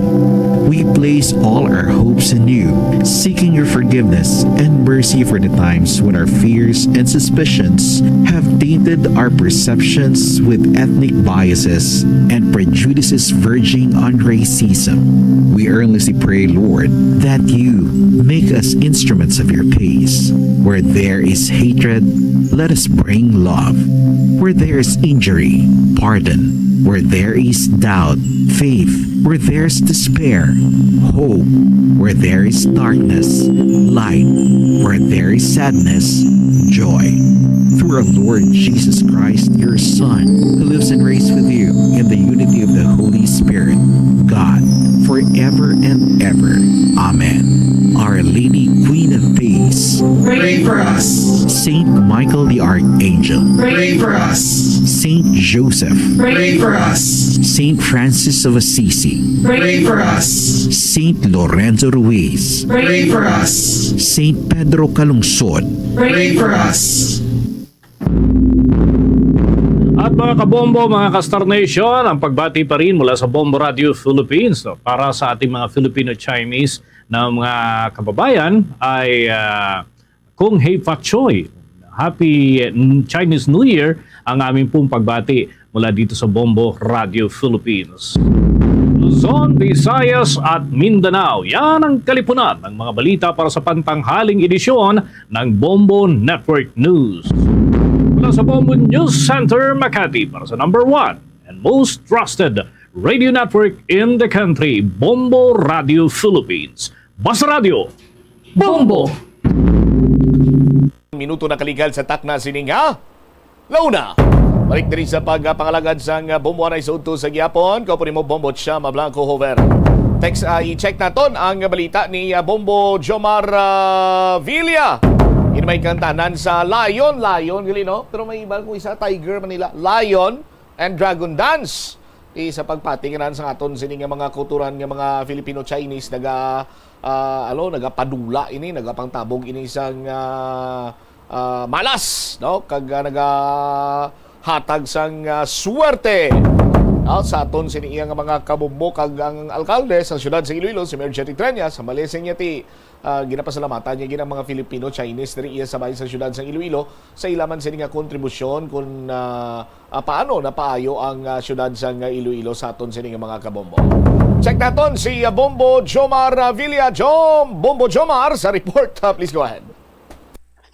Nangin tradisyon na sa mga Filipino-Chinese ang pagpatikayon sa Santos ng Misa sa tion sa Chinese New Year, no? Especially diri sa may syudad sang Iloilo kay hindi man manipot manigar nga madamo no sa mga Pilipino Chinese ang ari subong no sa syudad sang Iloilo ang iban siniti naga tukod no sa ila sini karon yang negosyo ang iban siniti diri nakapangasawa diri naka pamana bambuchamp no so sa kabahin no sang ila sini karon yang tradisyon kay subong Chinese New Year kung hey patsoy bambuchamp sa ton sa mga kabombo hindi gid madula no ang tradisyon nga mo ang ginatawag nilang lion and dragon dance no masamitan ni makita no sa mga lugar kung sa denti may mga Filipino Chinese no nagasuksok na sila sang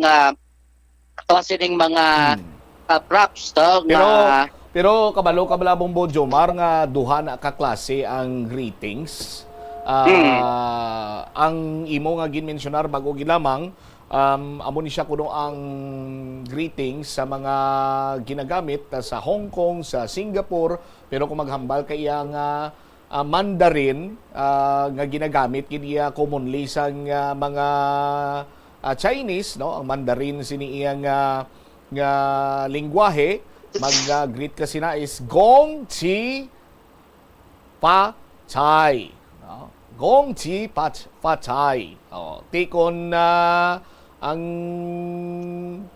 iyan naman yan sa Singapore, sa Hong Kong, Gong Hei Fa Chai. Muna siya, Bombo Jomar. Correct. So muna, no, ang isa din sa hibo karon no kunang tradisyon na sa mga Filipino-Chinese ining ginatawag karon nga lion and dragon dance. Bambuchamp no dako ni gali ang meaning sa ila sini karon nga pagpati nga mo ang nagadala karon sang ginatawag sining swerte especially sa may mga ara karon sang negosyo no so ang ginahimo sini ang mga nagasaot mga dancers nagasuksok ini sila no sa ila sini karon nga props ang isa sini lion kagang isa sini amo ang dragon Bambuchamp no so ang lion ginakompose na ni usually duha ka tawo ang isa ni gauyat sa iya sining ulo tapos ang isa doga duko sa likod nga do kasubong ang horma sini likod sang lion Bambuchamp no so isa diri sa napakigangutan naton amo ni si Silo ang hilitod isa karon ka nudlo sa bay area sa kung sa may Ateneo de Iloilo no kay ting mga estudyante karon mo nag-perform diri sa may Iloilo City proper. Sunod sa tungdan ang meaning sang lion amo ang pagpati nga nagapadula karon niya sang malas. Kung sa diin once kung may ara sa mga establishment abiti masabita rin makita nga naga-perform sila sang lion dance sa mga business establishment. Ang meaning igali sini nagapadula karon niya sang malas Bambuchamp. At the same time may ara man silang ginatawag sini nga ampaw nga ginabutangan niya sang kwarta na so ampaw gani usually ni ginahatag sang mga tagiya sang mga negosyo no abidiri sa may area sang city proper. Tapos ang ginahimo sini ginapakabit nila no sa ila sini karon nga establishment kung sa diin samtang naga-perform sang lion dance ang ining ampaw nga ginapakabit kay may kwarta Bambuchamp amo ni ang ikanon no ikanon sang lion ang pagpati nga do kasubong ila sini karon nga ihatag na at the same time ang pagpati nga madula ang limalas abi no kung ang negosyo abi do mahina ang benta basi kung nagakinanglan sang lion dance mo na gina perform after sang lion dance siguro ang performance ng lion dance siguro di ba maglapaw sa mga 5 minutos ma-exit siya na ma-exit ang lion dance kag masunod ang dragon dance. Actually, dapat pasunod ini. No? Hindi pwede ko na mag-una ang dragon kumpara sa lion. Dapat unagi ko no lion. Bambuchamp. Tapos ka-perform sa lion, masunod ang dragon. Dragon dance nga ang bot silingon. Amo ang naghahatag karon sang aswerte sa negosyo. No? Diba ang layon to makuha sang malas, ti sudlon niya sang dragon nga pakita nga makatag sang swerte sa imo sini nga negosyo. Ang dragon ti kay laba siguro gina-compose ng mga pulo o sobra pa mga estudyante na kung sa diin ma-turn ni sila, masulod sila sa business establishment kag ma-performance ang tapings nila binlad man sa kung paano yan maghulag ang dragon pumutsamp, no? May ginagamit na sila nga do stick na ginatukod ni sa ikog sang dragon pumutsamp agod nga ti mahayaw nila sa bababla kag mag-perform dito sa dragon dance. Siguro more or less mga 5 minutes man no ang pag-perform sini sang lion dance. And after sini may exit naman lang siya way nasasabi sang ihalad pa sa iya amo nang pagpati kay after sang pag-exit sa lion dance so na matapos ang ila sini karon nga performance pumutsamp. Depende man ko no hindi man bot silingon nga kinanglan mo gid nga mag katuan kada sang lion kag dragon. Depende man iba gani mga residente sila gid gali naga-tap sini nagayo nga ti tani makatuan ang amon sini nga negosyo no kadto masulod ang lion kag dragon. Depende man gali no sa mga negosyante kung luyag nila o kon hindi pumutsamp. Ari no ang kabahin sa payag ni Silo sa mga interview diri sa Bombo Radio. Ako ang moderator sa Blue Dragon, ang club sa Chinese Lions and Dragon Dance. So bali ikaw naga-command sa ila, sir? Damo na. Okay. So anong botsilingon sina sir sa mga Dragon Dance? Ang sa Dragon Dance and Lion Dance ang ginhamba ko ina sir. Ang sa Lion Dance sir amo na may mga bad spirits kitabi sa Chinese sir no. So sila nagapatabog sir sa mga bad spirits. And ang Dragon Dance naman sana sir amo nagagahatag kita sang graces sa mga wealth, sa mga fortune amo na iyang meaning. So dapat duhagin galit sila? Duhagin sila. Pero pwede man sila sa individually lang kung gusto na bad spirits lang, so pwede lion lang, and then pwede man kita dragon. So bali nakadepende sa nakadepende sa pangayoon sa event. Tapos makita na to may mga nagalibot sa mga business establishment.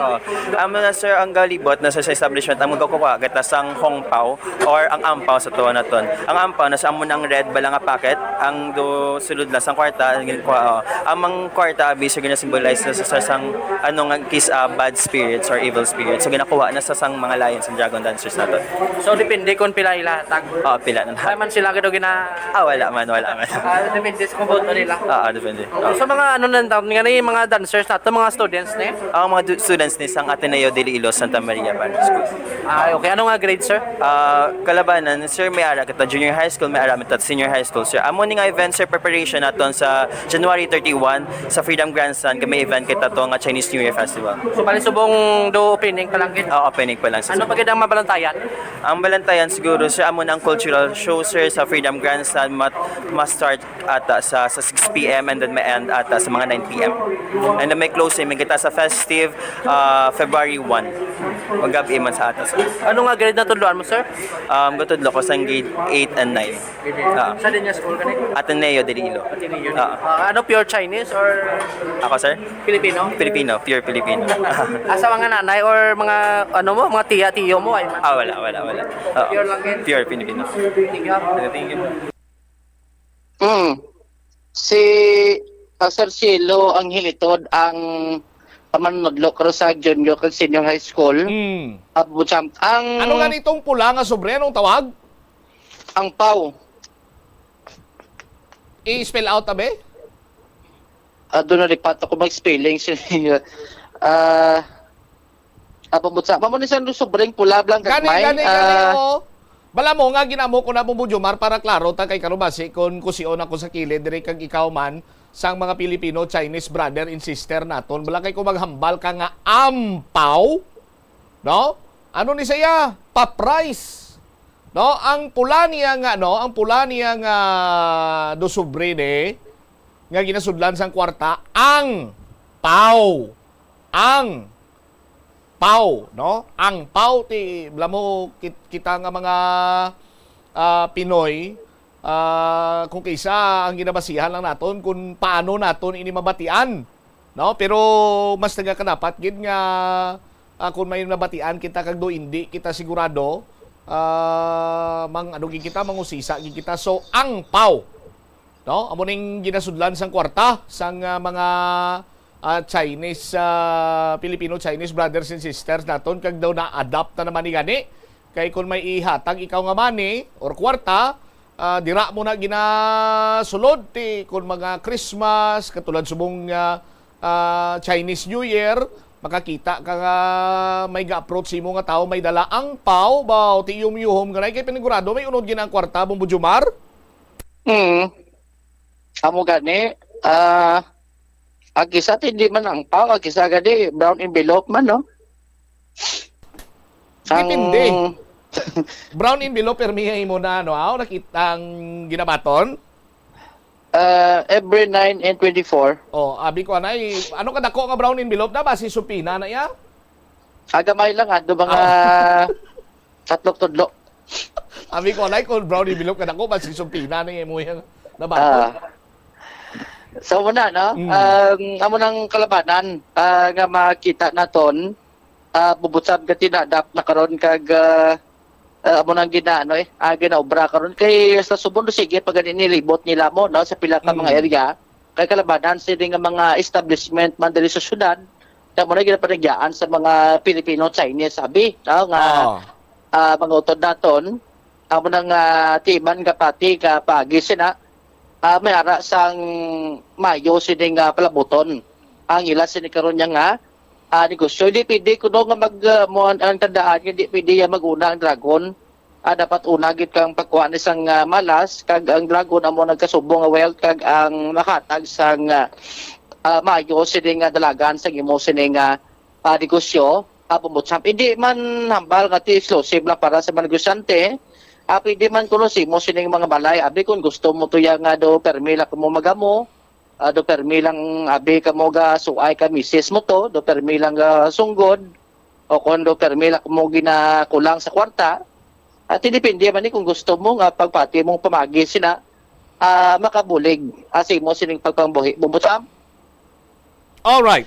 So lakip sini ang nag-attend man si Mayor Tremias ginapasalamatan na palabot na lang din. Nagpasalamatan man sini ang mga Filipino-Chinese no diri sa syudad sa Iloilo kay kay Mayor do mga 80% gid no sa bilog nga mga negosyo diri sa may syudad sa Iloilo ang ginaparigyahan karon sa mga Filipino-Chinese puputsam nga sama ni sa ginakabig karon nga dako nga bulig no sa bahin sa syudad sa Iloilo sa pag-umuad karon sa syudad puputsam. Ini si Bombo Jomar para sa number 1 most trusted. Bombo Jomar. Go ahead. Joms, may mangkot lang ko si mo. May trivia ako subong si mo, Bombo Jomar, kunti Chinese New Year subong. Magbugno ka sa mga Filipino-Chinese. Di blati, amo tong i-explicar ko sa kagina si mo, gong ti pa chai, kag gong he pa chai. No? Pero kabalo ka kung may ara man sang kagulingon siniyang dog greetings ang mga drugista. Mga ano bedo mag-ultak bala mo na kung anong do New Year pala sa ilaya, Chinese New Year pala sa ila. Doon di pa ano be? Tok Hang Patay.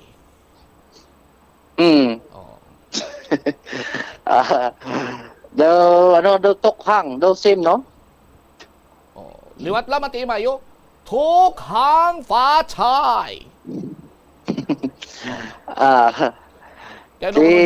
laban ano ko butsilingon do pareho sa tokhang patay.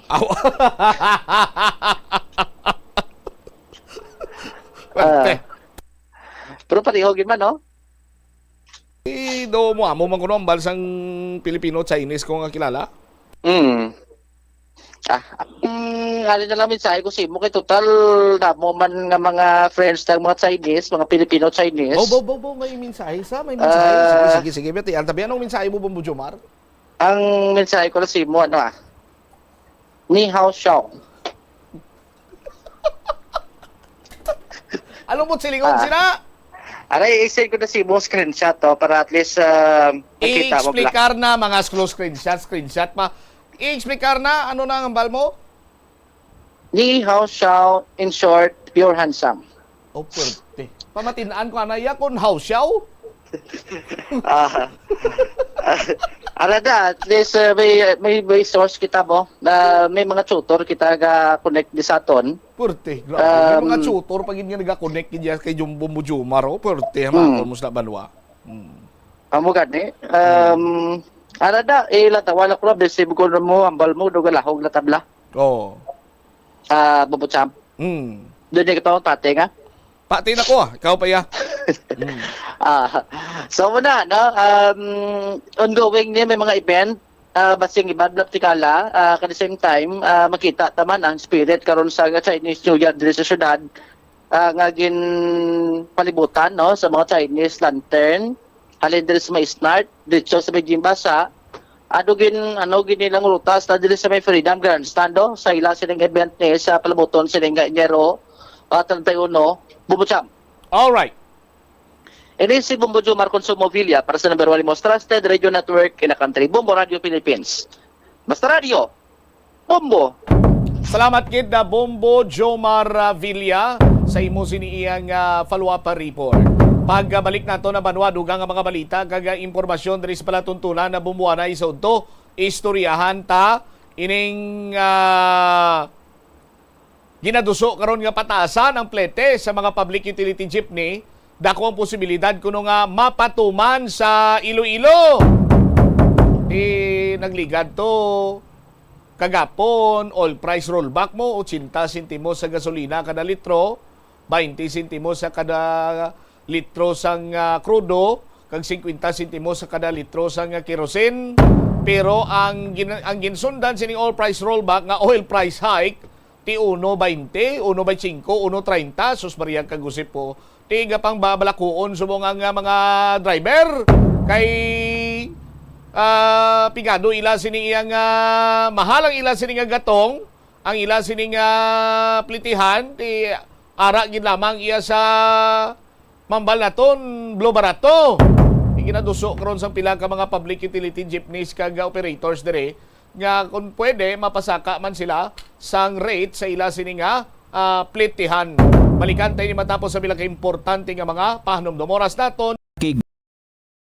Stress kag disappointment sa kabuhi, nagadesisyon kamo nga wala ninyo ginapalibugan kag ginapadalman. Gani likawi nga maghimo sang desisyon kung ikaw ang akig. Hatagi sang oras ang imong kaugalingon, bangod ang imong first idea ang hindi mo man kon kaisa makabig nga best idea. Makabulig man nga magpangayo sang perspektibo sa ibang nga tawo, ilabi na kon siya ang nagapangatubang man sang kaangay nga sitwasyon sa ilang nga kabuhi. Kung ang desisyon nga imo ginhimo ang wala langin madalagon, hindi napagbasulon ang kaugalingon.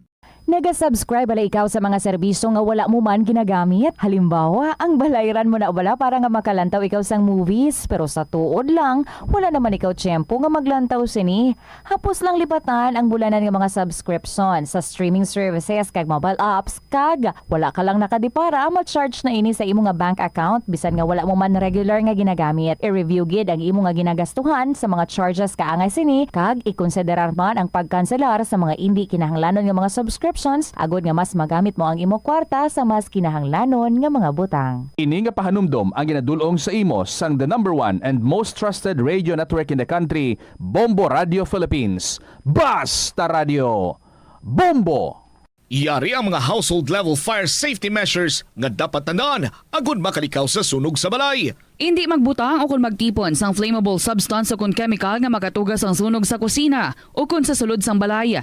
Ipalayo man sa mga kabataan ang pospro kag lighters. Patya ang kalayo kag baga matapos ang pagluto sa kusina. Siguraduhon nga wala nagasungaw kag pirmi limpyuhan ang mga kerosene kag gas stoves. Tandaan, ang paglikaw sa sunog sa sulod sa balay, responsibilidad sang bilog nga pamilya. Nakahibalo ka bala nga ang color ang makaapekto sang imo nga modo santo sa pagtuon sang American Home Shield. Mayara sang correlation ang color kag mood. Kaangay sang pula nga nagapataas ang blood pressure kag heart rate. Apang mas maayo ang duag na pula kunyara ini sa kusina bangod mas nagapagana ini sa pagkaon. Ang shades nga blue kag green ang ginaabiso sa mga psychologist nga nagakadapat yara sa sulod sang imo kwarto bangod ini ang nagapakalma sa paminsaron sang tao.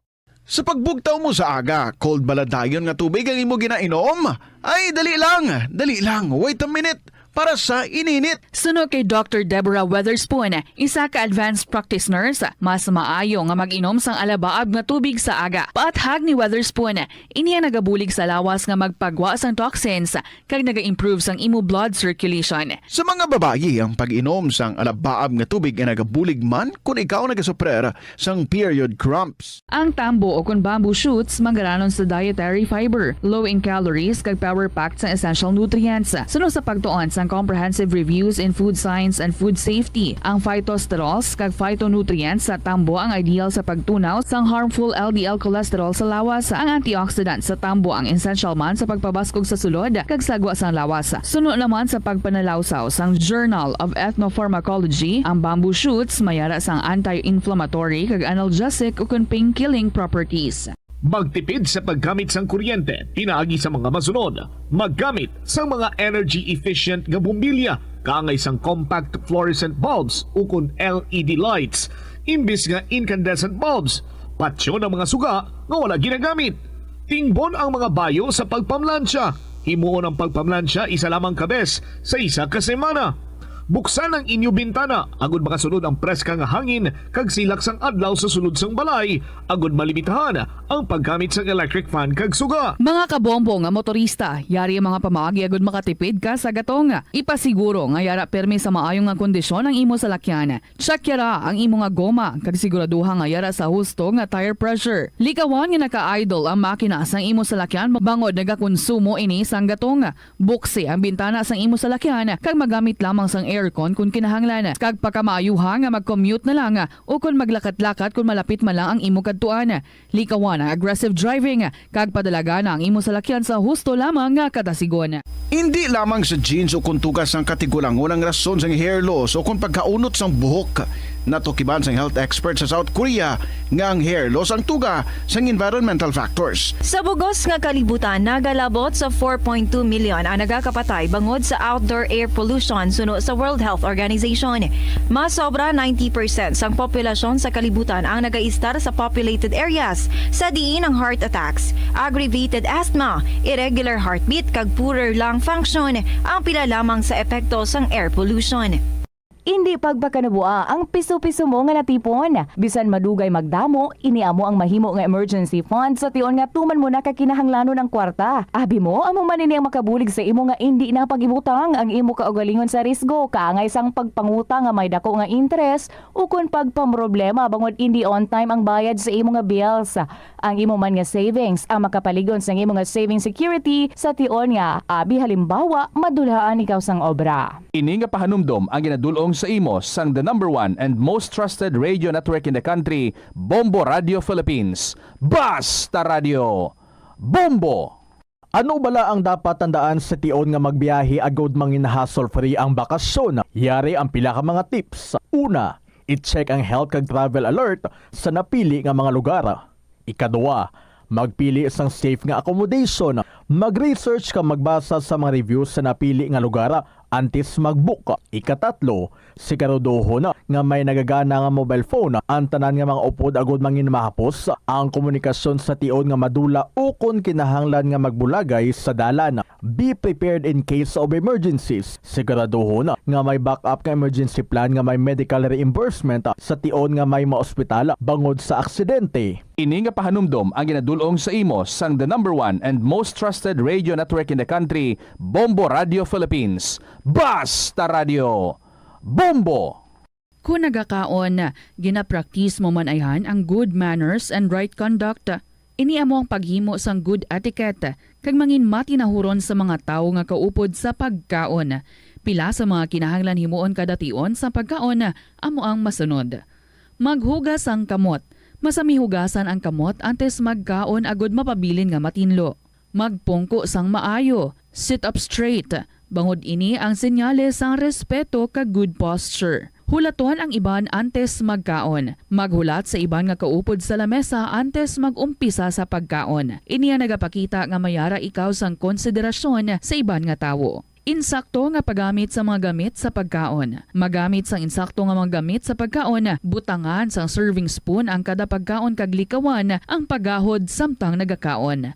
Mag-usap sang pagkaon nga wala nagahuni. Ini amo ang basic rule sang good table manners. Likawan ang pagwakal o kung pag-istorya samtang may pagkaon ang bibig. Hindi magsugpon sa istorya nga wala pa natapos. Hulaton nga matapos ang hambalanon sang imo upod sa lamesa antes magsabat. Maghambal sang excuse me kung luyag mo maghalin sa lamesa, mangin polite sa pag-excuse sang imo kaugalingon. Magpalihog kung may ginahingyo sa upod sa lamesa, masamigit nga magpalihog kag magpasalamat sa tawo. Sa aroma kag soothing feeling sa pag-inom sang tea, ang rason sang kadamaan nga paborito nga imnon ang tea. Sunod kay Ansley Hill, registered dietitian sa Western Oregon sa Estados Unidos, ang mas sobra 3-4 katasa nga pag-inom sang tea sa isa ka adlaw ang makadala sang hindi maayong nga epekto sa lawas. Kinahanglan nga moderate intake lang sa tanan nga ilimnon agod ma-achieve ang healthy living. Ang kalibutan ginakabug-usan sang 71% sang tubig o kun kadagatan. Kag ang kadagatan nagabulig sa pagtugas ng tubig nga aton mainom kag hangin nga aton ginahaklo. Gani aton halungan kag imentenar ang malimpyo nga ginaagyan sang tubig kag mga kadagatan. Sa masunod nga mga pamaagi. Magpartisipar sa mga organisasyon o clean up events. Likawan ang paghaboy sa mga basura kung sa diin lang. Buhinan ang paggamit sa mga single-use plastic. Hindi pag-i-flush o kung ihulog sa mga lababo ang mga basura sa panimalay, kaangay sang plastic straw, auto fluids, kag mga grasa. Kadagatan proteksyonan, kag limpyuhan. Ini nga pahanumdom ang ginadulong sa imo sang the #1 and most trusted radio network in the country, Bombo Radio Philippines. Basta Radio! Bombo!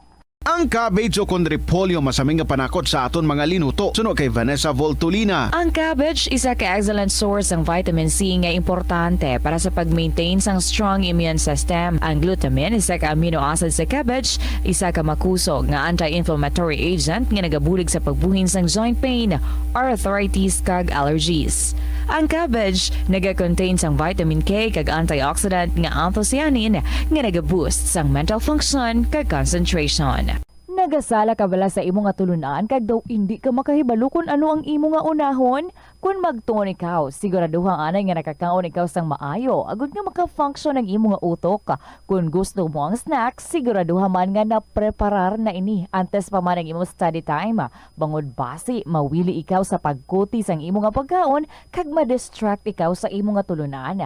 Siguraduhan man nga tapos na ang imo nga olobrahon sa sulod sang balay para nga makalikaw sa interruption kag para sigurado naman nga maka-relax ikaw kung matapos mo na ang Oras sa Bombo Radio Iloilo, Philippines Standard Time, 29 minutos na nakalikad sa takna sa ingalaw na balik na diri sa pagpakalagad sa Bombo Aray sa Unto. Sa gyapon ko po rin mo Bombo Chama Blanco Hover.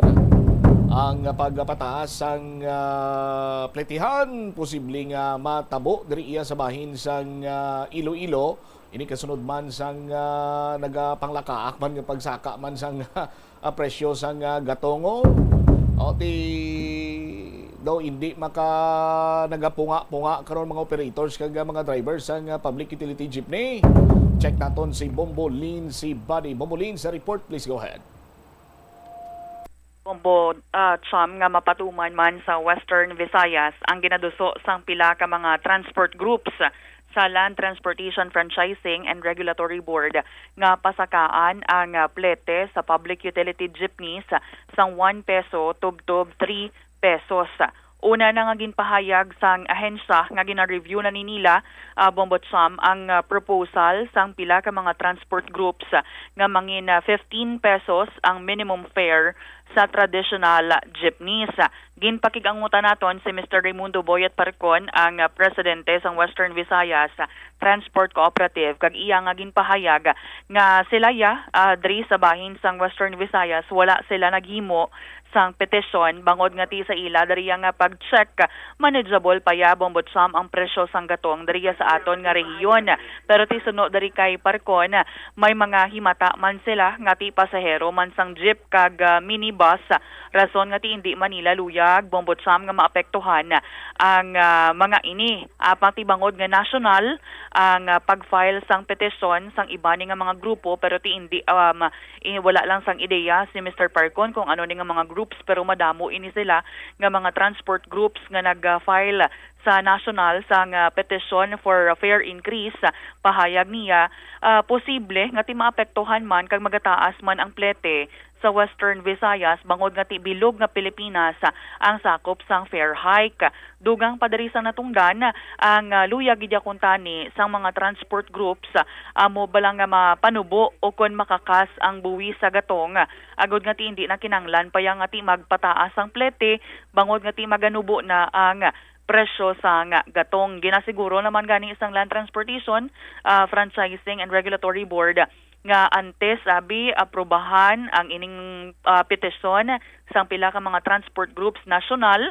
Magapatigayon anay sila sang pila ka mga public hearings kag mga consultations agod nga ti mangin transparent man kag malakip ang tanan nga sektor sa decision making process. Tedari sa aton ang minimum fare sa traditional jeepneys yara sa 13 pesos naging implement lang ni gani isang nagligad lang gid lamang nga October 2023 samtang sa mga modern jeep naman or ning mga minibus ang minimum fare nagalabot sa 15 pesos. Yari bala aton pamatian ang nangin pahayag ni Mr. Raimundo Boyet Parcon.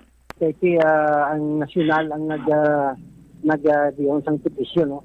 Pero diri sa part naton sa Western Visayas wala kita himo sang petisyon na mumulinsi kay ti daw manageable pa lang ang tawag sini naton ang presyo sa diesel naton kay base by next week ba naganubo sa ata nubo, no? Kamo na nga why kita anay nag-file ka petition kay ti ang nasyonal nag-file petition pero kung i-approve dito bumulinsi sa nasyonal siguro diri sa Western Visayas malabot man na diri, no? Kay ti bilog ini nga Pilipinas kung once i-aprobahan sa DOTR ang petisyon sa national bombolense. Okay, so bali kung if it is na ma-approve dito sa ila, madalas man kita diri sa Western Visayas, sir, ma-implement yung man ina. Bombolense sakto na, no? Tag hindi lang ni siling dito sa national sa Metro Manila, kundi once i-approve ini bilog ini nga Pilipinas, no?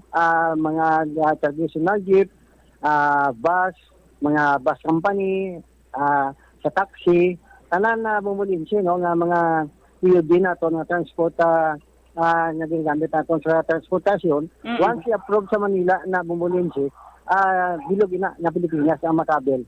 Okay. Ang ining 1 peso to 3 peso, sir, nga ipatong or idugang abi sa plete naton kiti 13 pesos sa aton nga traditional jeep, 15 pesos ang sa bus sa minibus naton.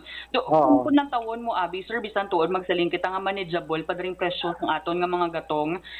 Syempre dako naman ining bulig sa inyo sir, especially sa mga drivers naton kung madugangan din man ang presyo sa plete galing kay ti ang epekto naman sa side naman sa mga pasahero naton sir.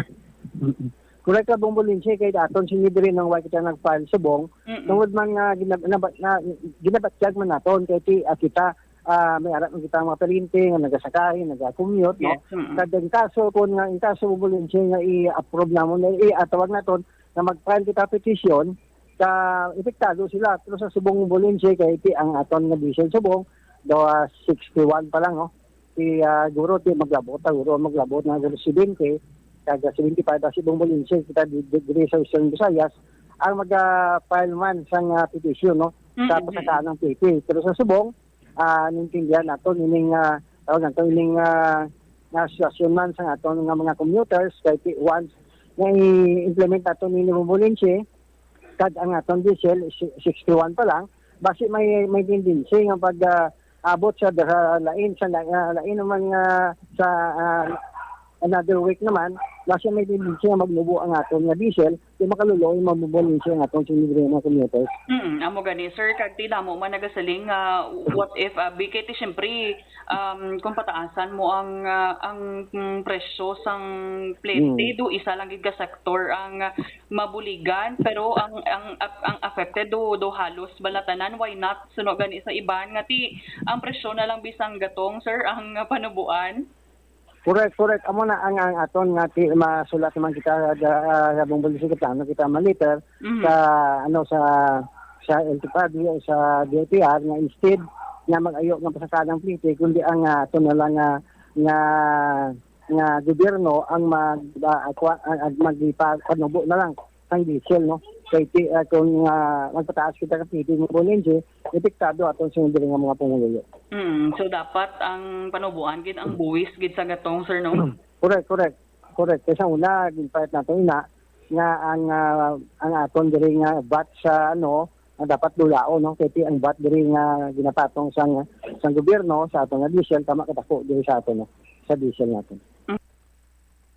Bombod Sam si Mr. Raimundo Boyet Parcon sang Western Visayas Transport Cooperative. Ang ining petisyon iya sang mga grupo sang operators and drivers sa national nga area but ang ilang petisyon is pangkabilugan so lauman sa gyapon nga pati diri sa bahin sa Iloilo or sa Western Visayas may epekto gid ini Bombo Lins pananglitan nga maaprubahan ining petisyon. Yes, oo, Bombot Sam kay national ang petisyon once ma-approve gani didto kati subong pa lang sila dari ara pa sila sa decision making process. May mga public consultations, fine hearings nga pati gayunon ang LTFRB pero ti kun ma-approve na sakit-sakit gawa sa mga mga pasahero, sa mga commuters pati dari sa aton apektado gid kita. So ang regular nga fare gani sa di pampasahero sini traditional jeepney is 13 pesos no? 13. Ang sa modernized pila 15. Oo, so pila ang mangin additional ni nga pagpataas? Sa traditional jeep Bombot Sam 2 pesos. So may himo na siya 15. 15. Oo, sa bahin naman niya sang modernized jeep amo pa na ang hindi pa mapatod. Oo, kun pilagid pero depende ang ginalantaw dari nila 1 to 3 pesos. Pero diri na lang siguro mabawi ang mga operators man bumbulins kay hindi man sila iya maka hubalin sadto nga panawagan ila nga panubuon ang presyo sang gatong do way gid tsansa. Do gataas pagid gani gataas. Diri na lang sila diri na lang sila maka terman bawi lang siguro hindi lang sa nga balos diri lang sila makabawi pananglitan nga pasakaman ng plate galing kiti ang impact siniya bumbulinsi ang una gid nga tayog hasta sa ulihi ang apektado sinadri estudyante kag mga empleyado sa pangkabilugan mga commuter.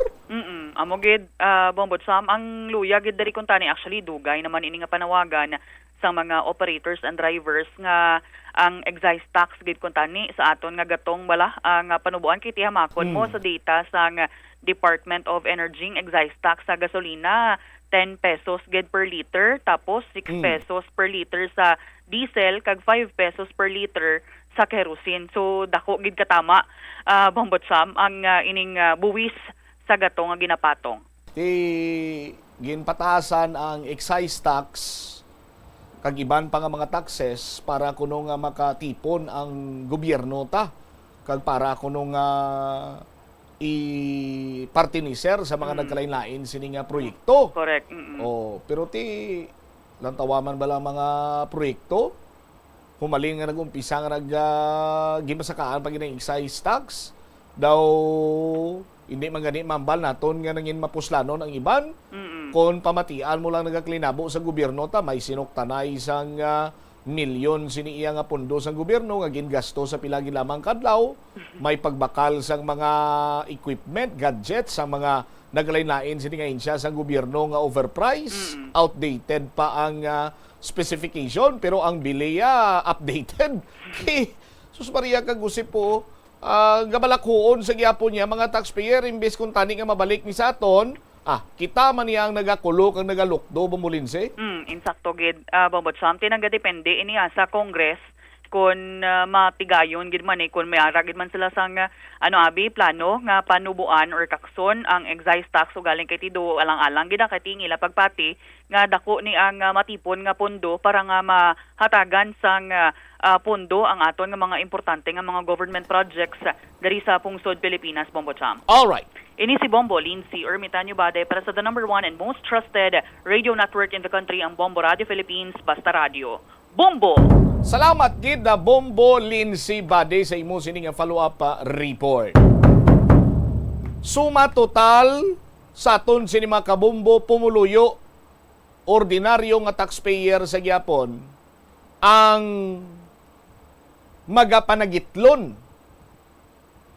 sa kung ano man ang napinsaran sa aton sini nga mga opisyales sa gobyerno nga ginatabunan nila sang mga manami, mga matamis nga tinaga kag pasaligon kita nga may mga proyekto sa amo sini amo sadto, no? Kumbaga pa sa baton pa sheep in wolf's clothing. Oh.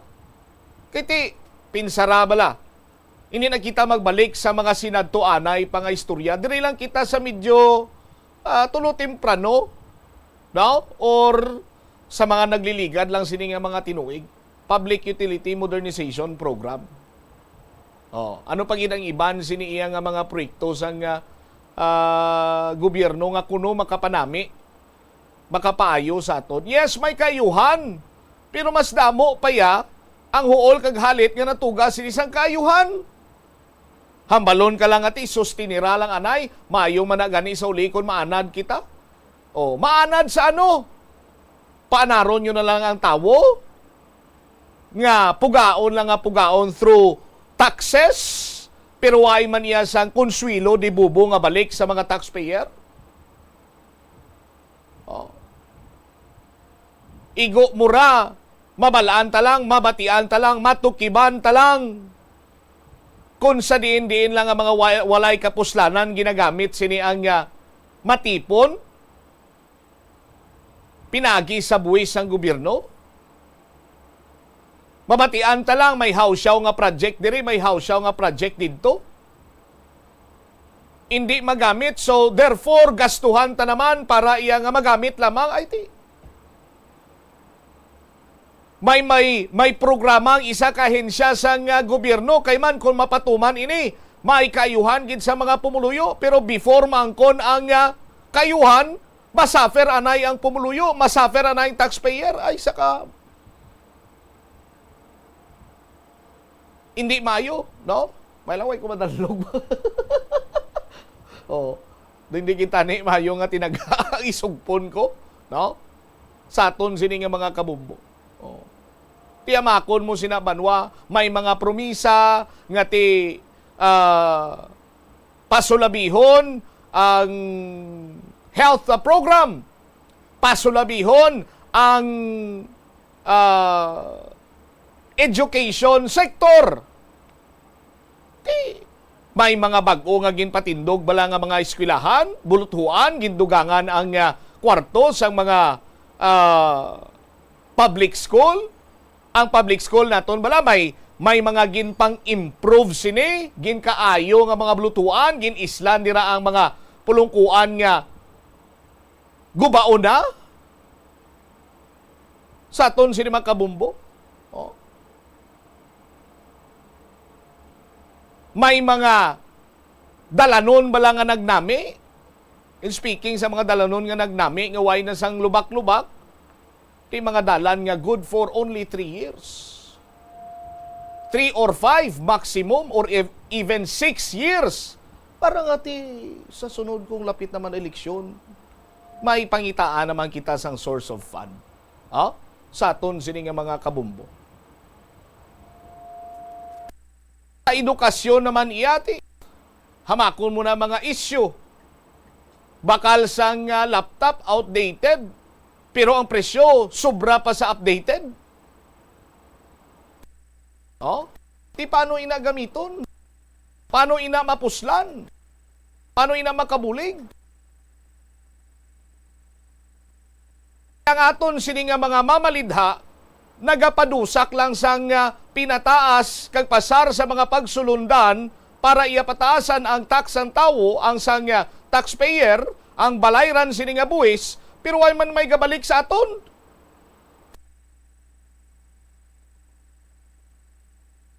Pugaon lang kita nga pugaon, dugay-dugay. Way na iya sang duga nga magwa sa aton sini nga lawas. Ti maayo man tani makambal kita nga okay lang na bisan dagko sini ang buwis nga ginabayran namon daw halos yaway na sang may mabilin sa amon sini nga sweldo. Kon nakita naton nga may miura kag may mga maayo nga proyekto nga nagabalik iya kag mapuslan sa mga taxpayer o galing kay tiway. Ginapangitaan lang niya kag ginapautukan sa mga nagapungko sa gobyerno kung paano nila ni masulod sa ila sini nga kwarta. Paano nila ini mapalusot kagamiton, no? Sa ila kagustuhan? Paano sini nila iya mapangitaan to nga mapunduhan ng isa ka proyekto at the end of the day, dako pa yang labo sang sagin bobo sini nga pundo?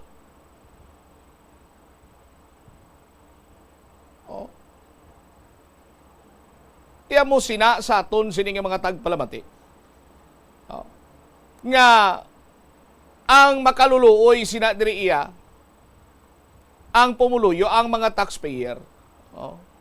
Rason nga ti dapat magpili kita sa maabot sini iya nga eleksyon 2025 and then the 2028 nagakadapat gid banwa nga mangita kita magpili kita sang takos kag angay gid kumbaga sa aton sini nga mga kabumbo. Igaling kay diri sa Pilipinas, sabi kung sikat ka do. Kung popular ikaw daw, ikaw na gid. Sa aton sini nga mga kabumbo. Bisan iya waay isang inimuan kag do hindi gani kay isrot, basta popular lang ti. Sige, amo na lang na. Ti ining mga popular bala nga sahi isang mga personalidad nga nagsulod iya sa politika na pusla naton. May iban, pero ti pilang nahot lang ang iban niya waigid.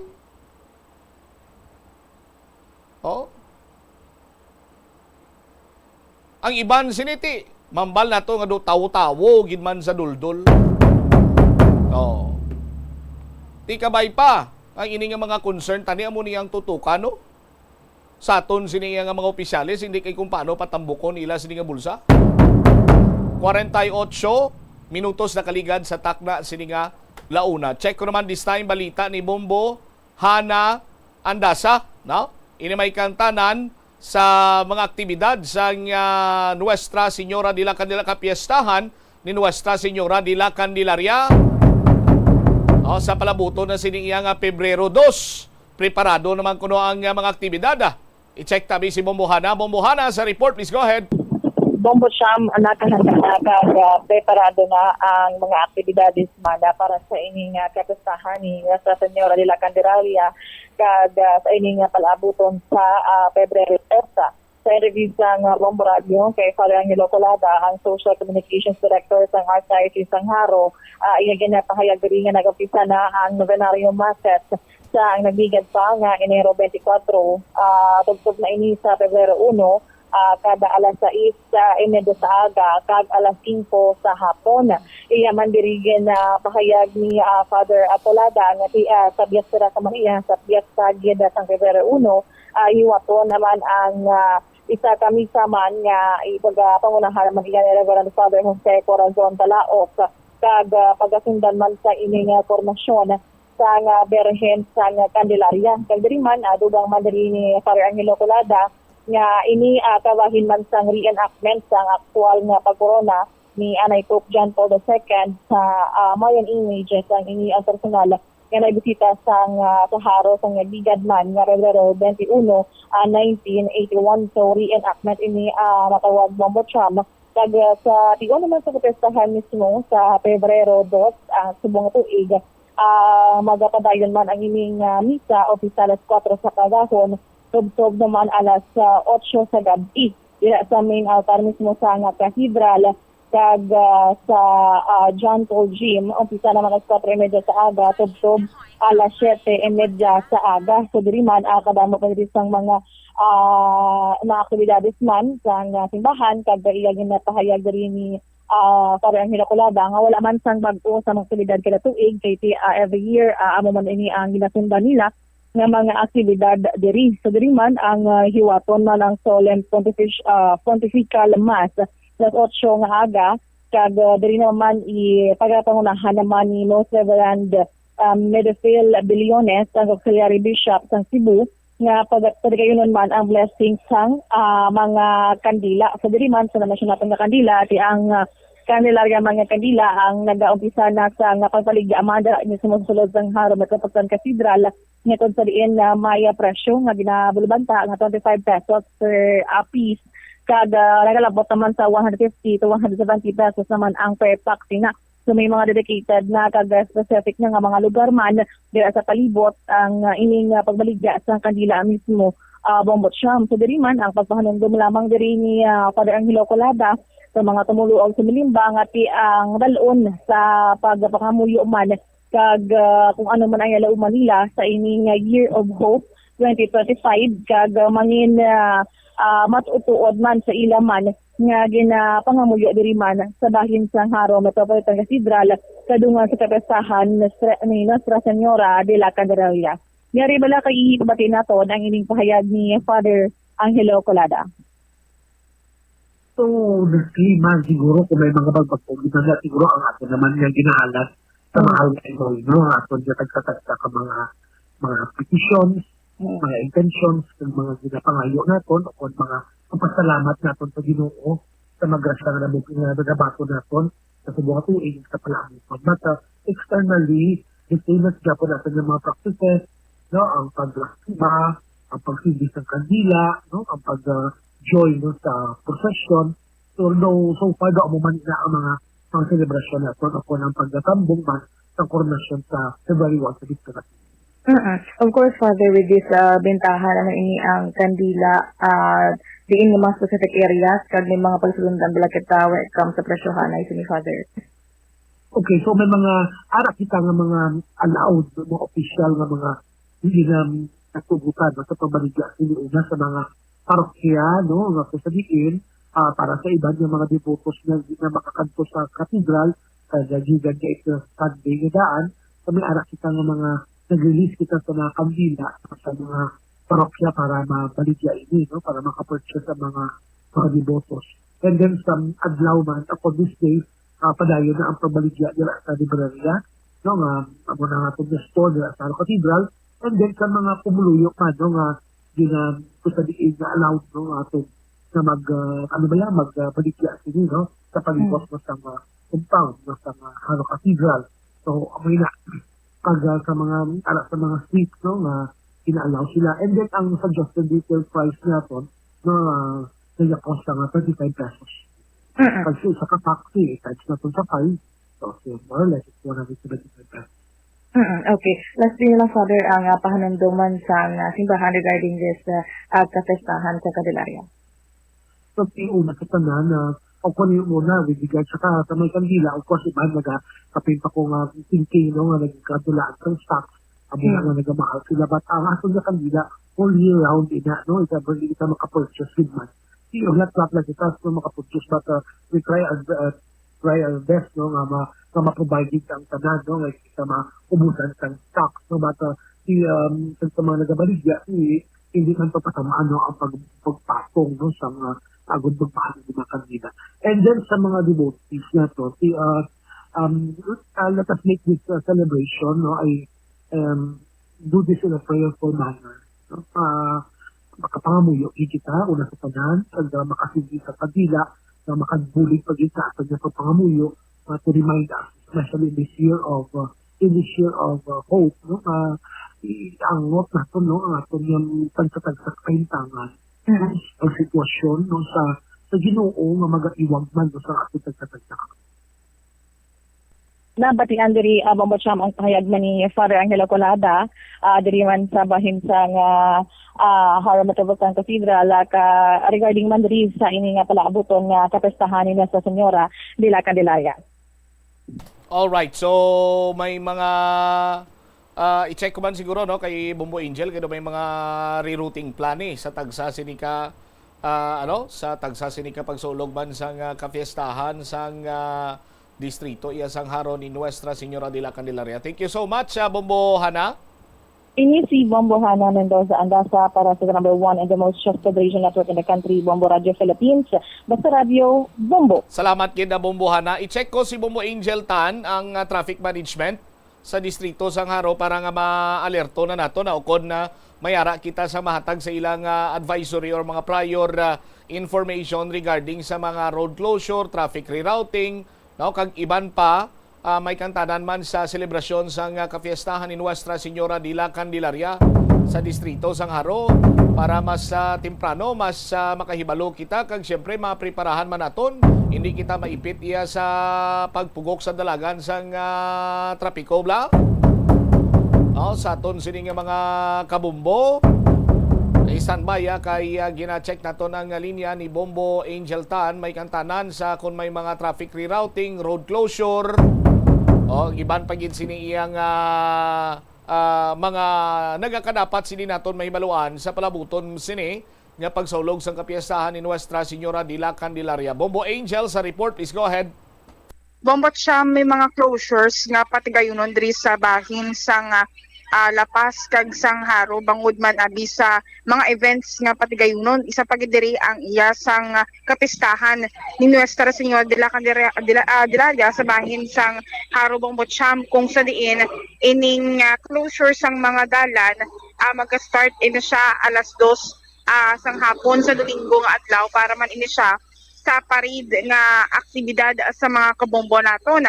The reason why nga ining iyasang ang Diyos gugma min balabong Bombocham sa Sabado nga adlaw ginoro adjust inyo siya kay ma-overnight sila nga daan agud nga ti Sabado ning event nila ma-overnight sila tubtob sa Domingo. The reason why nga ti ginaplanuhan gid inisang maayo sa Iloilo City Traffic and Transportation Management Office.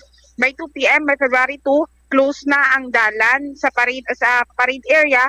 Halin na siya sa may simbahan pakadto diri sa may E. Lopez Street, left turn ini siya sa may Jaime Street, kag turn left sa may Commission Civil, balik diri sa bahin sang Haro Cathedral, Bombocham. The reason why may rerouting diri ang kalabanan sang mga PUJs, especially ining Haro Ungka nga jeep kag ang tagbak man abi nga mga jeep pati ang Leganes Lapas sa mga kabombo naton. Ang ining mga jeep halin sa may downtown area nga malusot kuntani sa may Haro Bombocham, maagi ni sila sa may subdivision diri ba paliko sa may pakadto sa may Redesco balayon lusot to Bombocham sa may Haro. Kumbaga diri ka sa may likod along way sang Isat U, left right turn kadayon diri sa may area pakadto sa Haro and then pakadto ka dito sa may Redesco Village. Pero ma-turn left ka iya lusot sa may Haro amo nang alternative route. Ma-turn left ka, agyan mo na dira MH Del Pilar Haro and Don Francisco Village.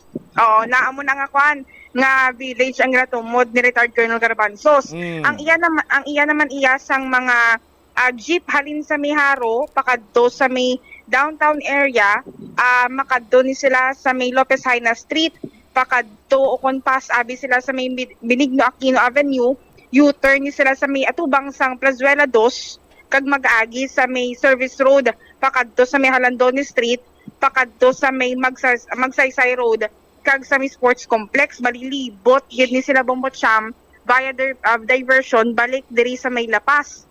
Amo na akong Haro CPU nga jeep pakadto may sa may downtown area. Kung mapa-city proper ka gali malibot ka gid baw mapropinot gawag li ba.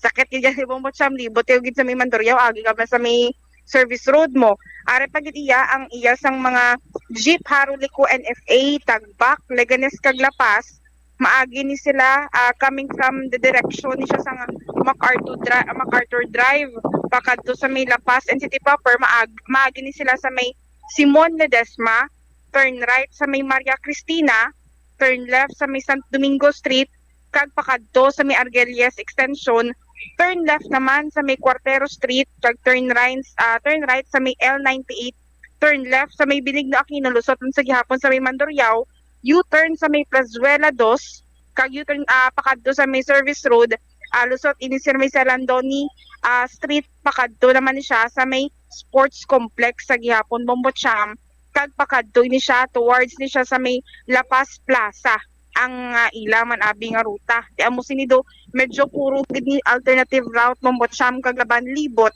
sa bahin sang Mandurriao area ang pagahimuon sa mga jeep agud ngiti malikawan ining closure sa bahin sang Haro Plaza para sa parid kag series of programs para sa fiesta ni Nuestra Señora de Candelaria. No entry na siya sa mga following streets. Amo ni siya ang former Colonel Benigno Street to Commission Civil, Rizal Street, Jaime Street, Lincoln, Scott, Smith, kag ang iban pagid Bombocham diri around gid ni siya sa bahin sang Plaza La Paz sa mga kabombo naton.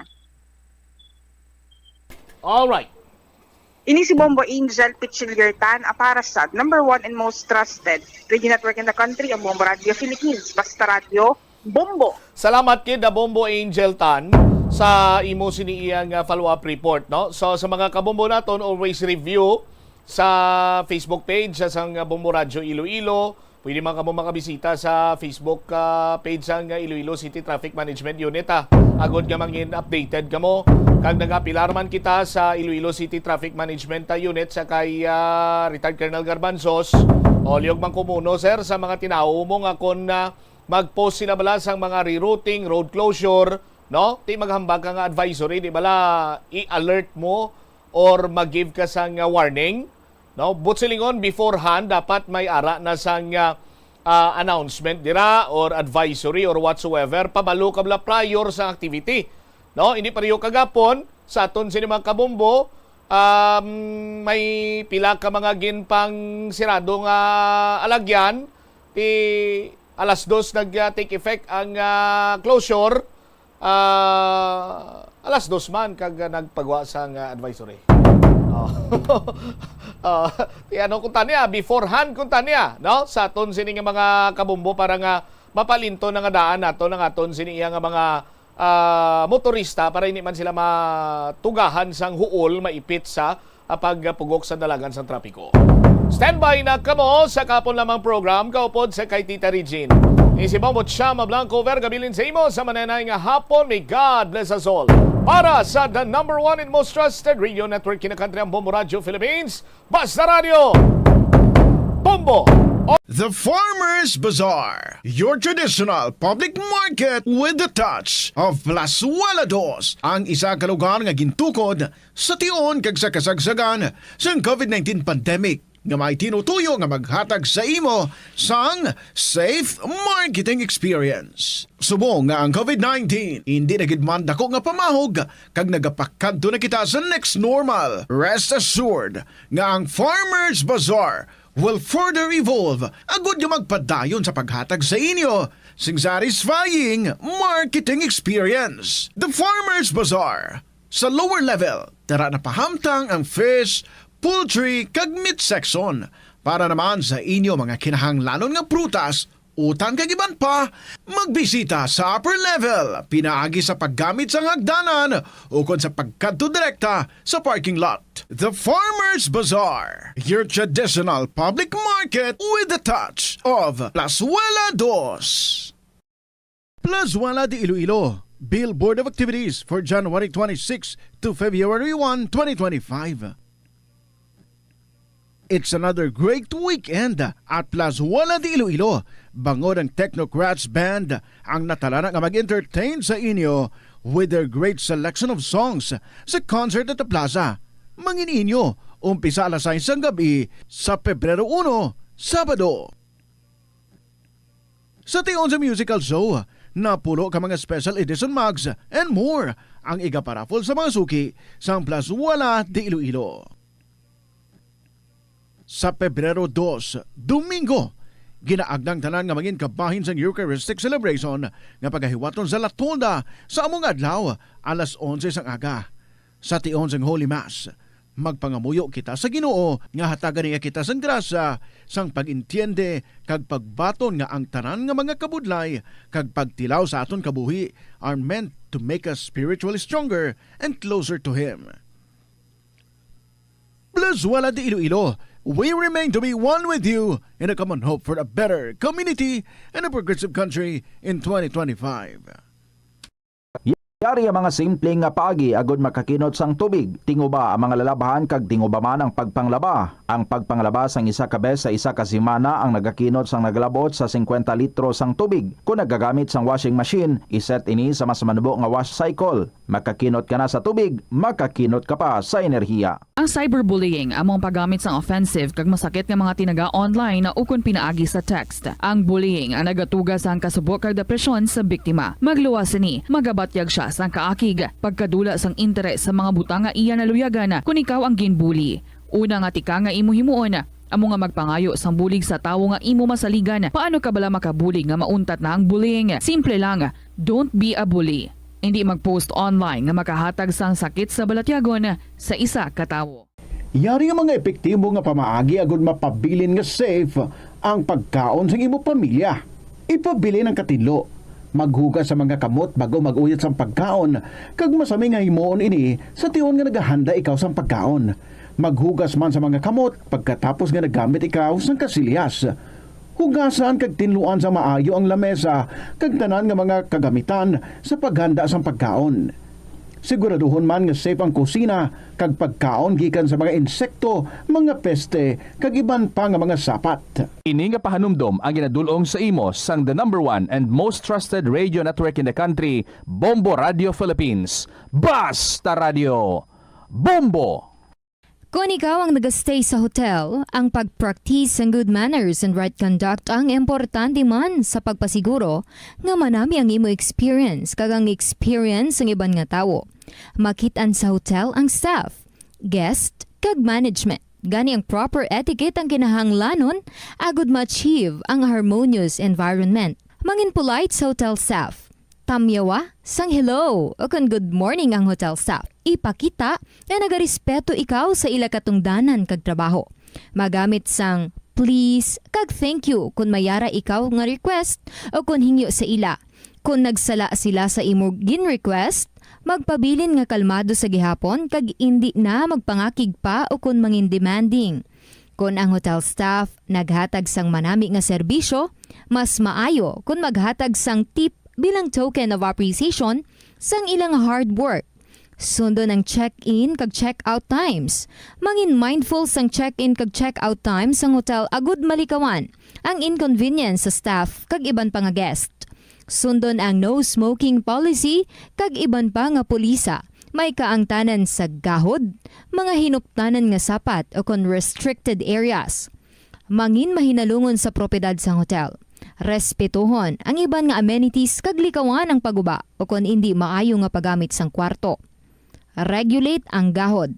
Ilabi na sa hallways kag common areas, likawan ang magahod nga inistoryahanay. Paglagapok sang puwertahan o kon pagpatukar sang music nga makadisturbo sa iban nga guest. Maghatag sang maayo nga feedback kung mayara ikaw sa good experience sa hotel. Kung na-enjoy mo man ang imo nga pagdiner, magbilin sang positive review o kung magpabutyag sang pagpasalamat sa staff kung mag-check out. Hindi man malain ang mag-loan, ilabi na kung major ang imo balak-loan. Kaangay abis ang balay o kung salakyan nga kinahanglanon mo gid. Apang panugyan bala sa mga eksperto, kung dako gid ang imo baklon, ang cash gihapon ang best, safest kag cheapest nga option. Kung cash ang imo gamiton, malikawan mo ang interest kag sampaw nga utang nga masami naga-require pa sang binulan o kung tinuig antes mo mabayaran. Apang paminsara nga kung ikaw may sinuptan sa bangko, mahimo pa ini makatipon sang interest nga mahimo mo bukadon sa tion sang purchase. Ini nga pahanumdom ang ginadulong sa imo sang the #1 and most trusted radio network in the country, Bombo Radio Philippines. Basta Radio Bombo! Wala sang adlaw nga ginapili ang mga aksidente. Gani ari ang mga tips nga dapat tandaan sa tion nga nagamaneho. Una, regular nga i-check ang kondisyon sa salakyan, lakip diri ang tire pressure, bastante nga oil kag brake fluid, kag ang side mirror ang dapat nga yara sa insakto nga anggulo. Siguraduhon nga hugot pa ang mga breakers kag matinlo ang air filter. Ikaduha, mag-seatbelt apisar malapit lang ang kadtuan. Ikatatlo, mag-signal sa tion nga nagaliko. I-on ang signal light kung ikaw ang yara sa ginabanta 300 katapaka halin sa imo likuan. Ini nga pahanumdom ang ginadulong sa imo sang the number 1 and most trusted radio network in the country, Bombo Radio Philippines. Basta Radio! Bombo! Ang kasubo kag depresyon ang hindi pareho nga balatyagon. Ang depresyon ang hindi gulpiyada lang nga nagakatabo sa isa ka tawo. Masami man nga ginakabig sa mga tawo nga depressed ini bangod sa kasubo nga nagakabatyagan. Ang kasubo temporaryo lang nga nagakabatyagan sang tawo kag masami nagadugay sang pilalang kaadlaw. Samtang makabig naman nga naga-experience ikaw sang depresyon kung masobre na sa 3 ka bulan nga nagabatyag ikaw sang kasubo. Importante nga mahibaluan ang mga naga-trigger sa nga mga balatyagon agud nga mahibaluan kung paano ini nga bulngon. Nga ginadubilian ang illegal nga droga. Makamamatay. Ang nagagamit sang shabu posible mapatay tungod sa cardiac arrest o kung hindi gani tungod sa drug overdose. Ito ang Bombo Radio Philippines. Fully digitalized. Numero 1 sa balita, komentaryo, drama at serbisyo publiko. Bombo Radio Philippines. Bombo Radio Philippines. Ang inyong number 1 at most trusted radio network in the country. Basta Radio! Bombo! Kong Hei Fa Choi, good afternoon sa inyo tanan mga kabombo sa ating mga Chinese brothers and sisters. Happy New Year! This is Tita Regine. Welcome sa Wednesday edition sa kahapon lamang program. Kumusta ka mo? Tingala ko halog ang dalanon kay ti holiday gali subong, no? So enjoy. Sa mga aralan sa ila panimalay, medyo tulog-tulog ng anay gamay, no? Oo man, talagsalang man na. So samtang nga nagatulog-tulog, kabay, nga tibukas ang inyong mga radyo dira, ha? Nag-upod sa gihapon sa ating programa, kahapon lamang program. So ako na nga pag-welcome sa inyo, mga kabombo, sa inyong mga istorya gali dira, basi may mga namigid. Pwede nga ma-join or pwede nga i-contribute, no? I-share diri sa kahapon lamang program. Lihog na lang i-email ninyo ina sa bombo_iloilo at bomboradio.info. Pwede man sulaton and then ipadala sa kahapon lamang program, DYFM, Bombo Radio Iloilo, Sky City Tower, Mapa Street, Iloilo City. Sa kay Nanay Floors na Santa Barbara, ang aton nga winner for last week. Nanay Floor, kita diri ha, ini nga Sabado, una kagid nga adlaw sa Pebrero. Kita diri nga duha sa first day of February. Mag-interview ako sa imo, kag sa imo nga pagkadto diri, palihog na lang pa Xerox ang imo nga ID, 2 copies please, ha? So welcome na mga kabombo diri sa kahapon lamang program. Kaupo din niyo si Tita Regine. Here's our song for you. From Edgardo Miraflor Jr. and Jasmine Gatuslao, Someday When I Am King. Good afternoon.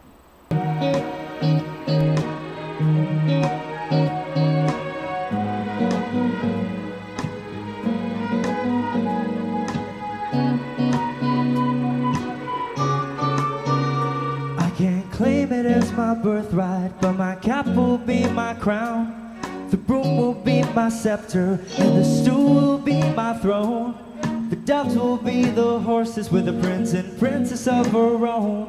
The shack will be a castle, and a kingdom we'll call home. We don't need the red carpet in our humble royal ball.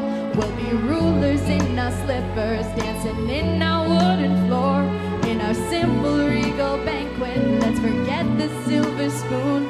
Promise I will cook your favorite and we'll dine under the moon. Ooh, please hold on, my queen.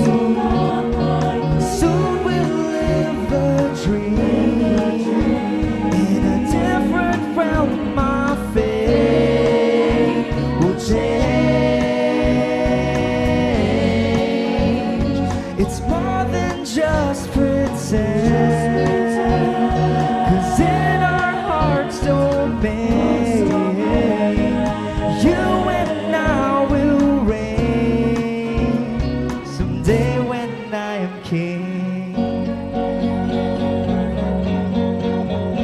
We don't need a bed of roses, the curtain kiss, a purple robe. My arms will be your mattress, I'm your blanket from the cold. And our rags will look majestic as we lord our little world. Our love will be our treasure, more than all the pearls and gold. We have fought so many battles to earn a palace in the sky. You have been my shield, my armor, and you never left my side. Now it's only fair, my lady, that I will give you the life, the one that you deserve, and the one that we're deprived. Ooh, please hold on, my king. Soon we'll live the dream in a different realm. Our fate will change. It's more than just pretend, 'cause in our hearts domain, you and I will reign someday when I am queen.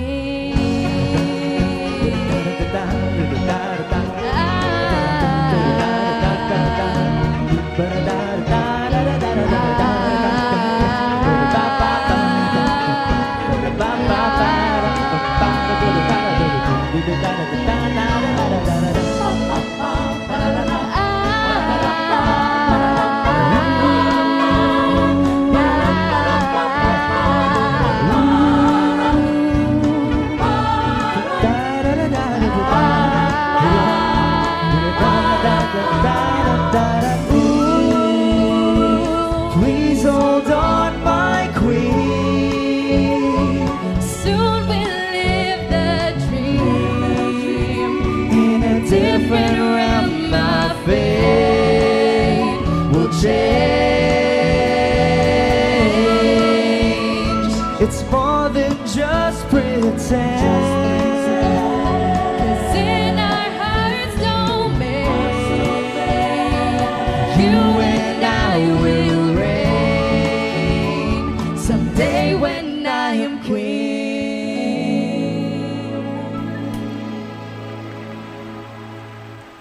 King man or queen, you deserve that. No? The big high. Good afternoon sa liwat. That Someday When I Am King song sung by Edgardo Miraflor Jr. and Jasmine Gatoslao.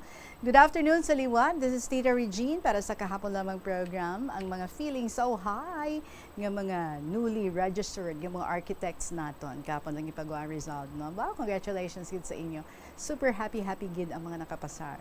Isa na dira ang ginkaluyan ang aton nga anak. Sigils.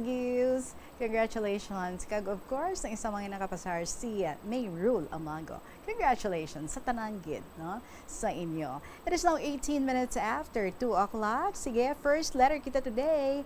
This is from Fighter Libra of Taguig, Metro Manila. My ever dearest, Tita Regine.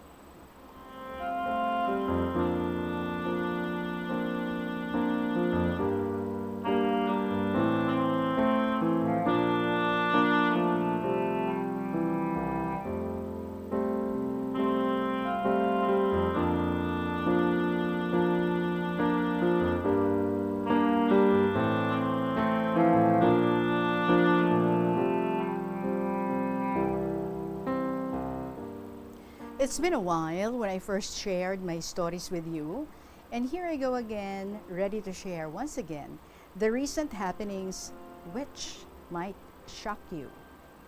Before anything else, allow me to greet, first of all, the avid fans of KLP, sa tanan nga staff sa Bombo Radio Philippines, and of course, sa imutita. Just call me Fighter Libra of Taguig, Metro Manila. It was mid of 2024, sang nag-umpisa ang tanan. While scrolling on my social media, specifically on the Black app, napanood ko itong demo ng isang mini blender na pwedeng gumawa ng juice gamit ang iba't ibang uri ng herbal, fruits, and vegetables. Since I was diagnosed with type 2 diabetes and insulin-dependent na rin, sinubukan ko itong natural alternative. Sa madaling sabi, hinuntatan ko ang pag-insulin kag nag-shift ako sa natural med. Unfortunately, few moments later, hala damo na nga nagbuwa sa akon nga mga komplikasyon. First, gintubuan ako sa mga rashes, tita, from my face down to my whole body, down to my legs. At first, pinapahiran ko siya ng ointment, hoping na gagaling dahil previously, I had the same cases. At pag pinapahiran ng ointment, kusa lang namang nawawala. But this time, hindi gumagaling. At worst, dumadami pa. So I looked for a dermatologist to seek help. And when I found one, tinanong niya about my health history. Sabi ko, meron pa akong diabetes, doc. And then she asked me to do a series of laboratories. So sa nagwa na ang mga results, we found out nga sobrang taas na ng FBS ko. So, she dealt first with my rashes. Niresetahan niya ako ng steroid. Then, after taking all the medicines, gumaling din naman ang mga rashes ko. Then, she advised me to find an endocrinologist to deal with my sugar. But before that, I do have a diabetologist already na siyang unang nag-prescribe sa akin ng insulin. But when pandemic came, hindi na ako nakakapag-follow up, consult sa kanya dahil malayo ang clinic niya at walang means of transpo since pandemic nga. And one more thing din pala, tita, yung insulin na nireseta niya sa akin is na-phase out sa market. So bali, wala nang stocks.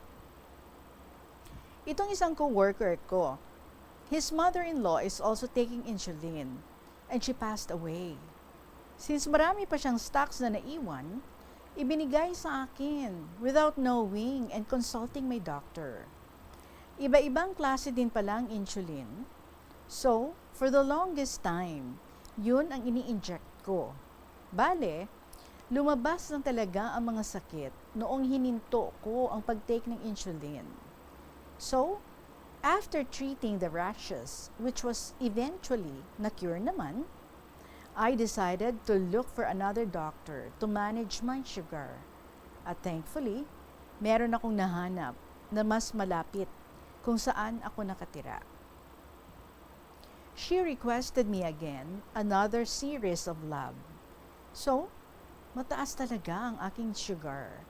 Trial and error muna kami sa gamot until it went down. But before we totally managed it, dumating naman itong ubo na lalong nagpapayat sa akin. More than 2 weeks po akong inubo, tita, kahit anong gamot, mapakapsul, tablets or syrup, walang bisa.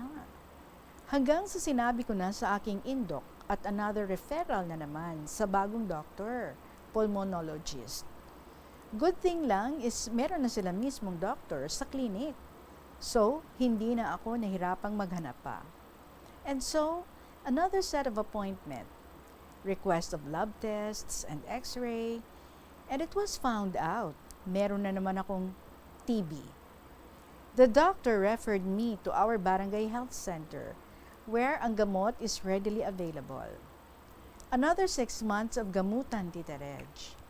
Since tuloy-tuloy ang monitor ng indok ko sa akin, regular check-up po ako sa kanya. At first, every 2 weeks, dala-dala ko ang latest test ko. Sobrang nakaka-stress ang gastusan sa daming lab test na pinapagawa at iba-iba pa bawat doktor. Pangatlong sakit na dumapo which makes me very low nung tinamaan ang mata ko.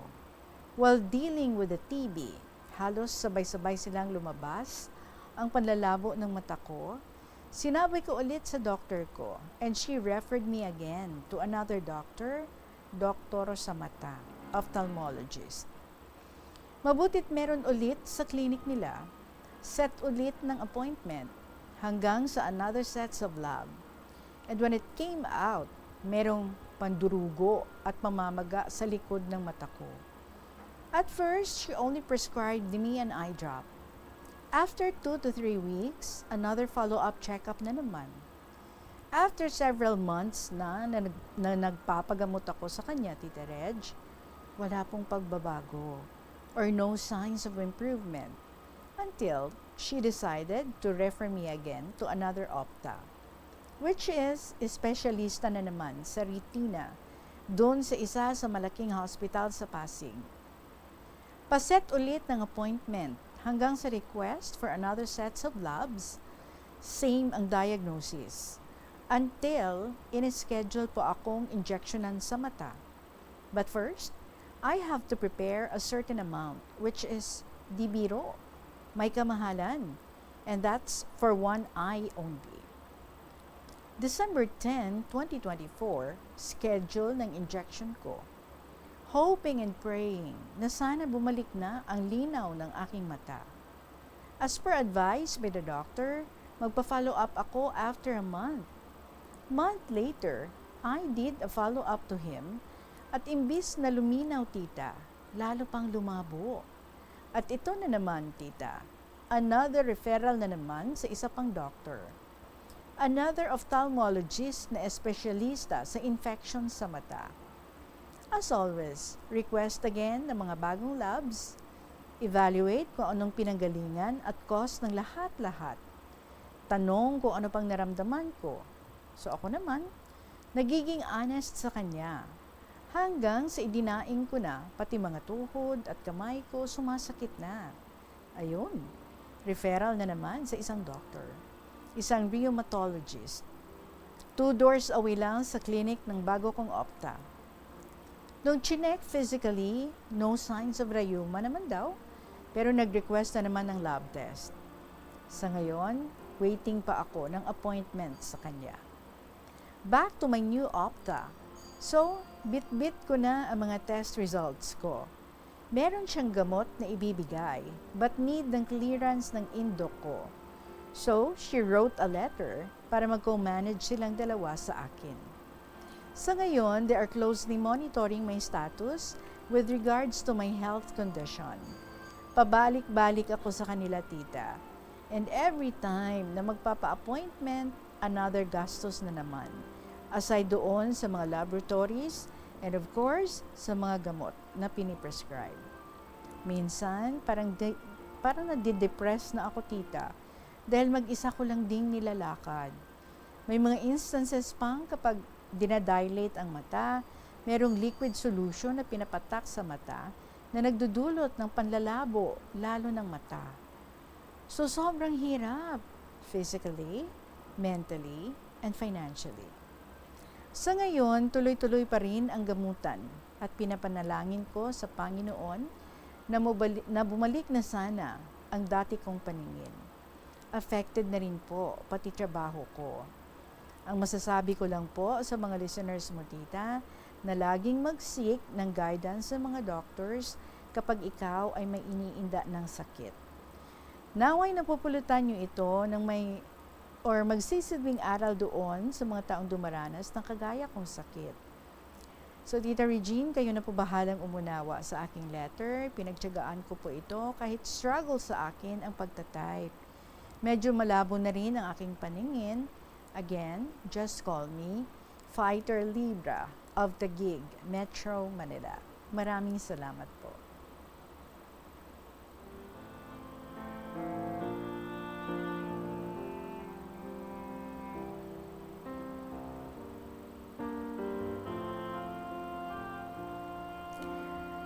Mr. Fighter Libra of the Gig, I'm sure maraming makaka-relate sa iyo ngayon. Also suffering the same ailment sa imo. We all know, no? Basta diabetes, it could create a lot of complications. Maigo imo heart, maigo imo baga, maigo imo nga liver, maigo ang imo nga kidney, ang imo nga mata, and so dapat, no, nga regularly ang pagpa-check up, and then ang isa pagid nga makabulig ang disiplina sa mga ginakaon. And of course, ang aton nga lifestyle. So kinahanglan disiplinado man kita, no? Ang aton nga mga natural doctors, sleeping 8 hours and eating healthy foods. Mo dako gid na, no, nga bulig. And so aside sa mga bulong nga imo nga pang-take and sa many laboratories nga imo gina-undergo, ang imo man nga pag-seek sang advices ng lain-lain nga mga doctors, no? Bisan mabudlay, sumong naga-cause ng stress sa imo, pero sige lang. If you want, no, nga mag-ayo kagid, ma-stabilize, mag-normalize ang imo nga sugar.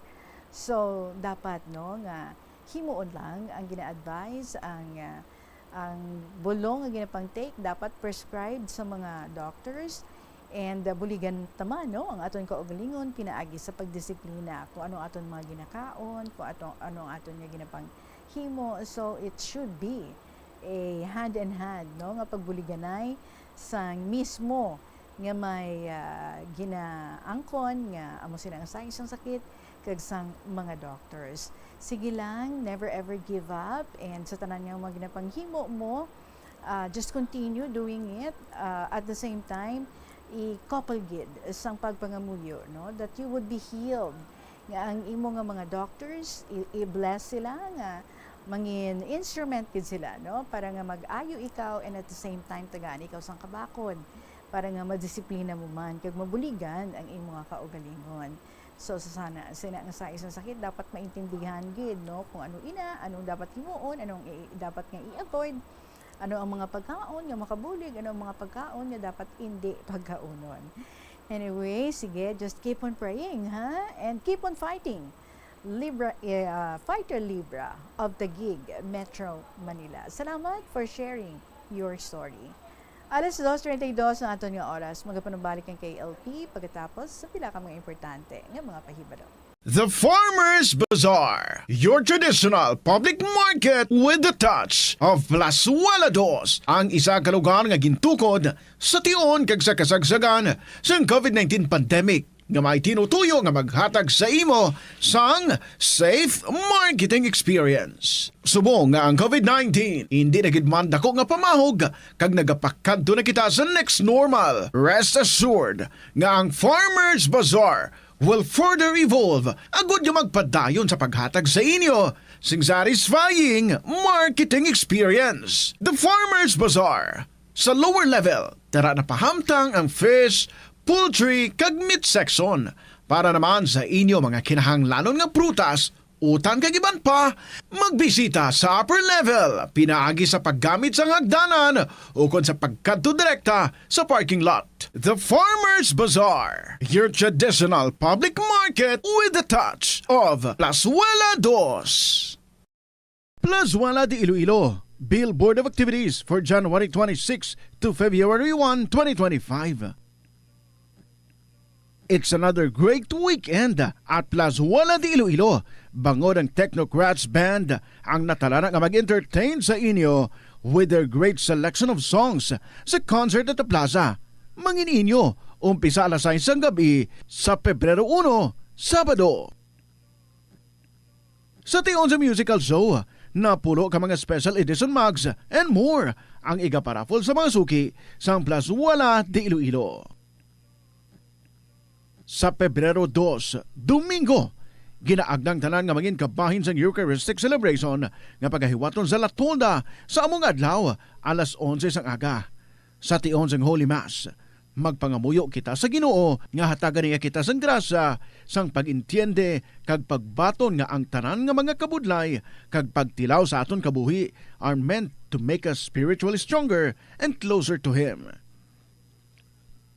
Plazuela de Iloilo, we remain to be one with you in a common hope for a better community and a progressive country in 2025.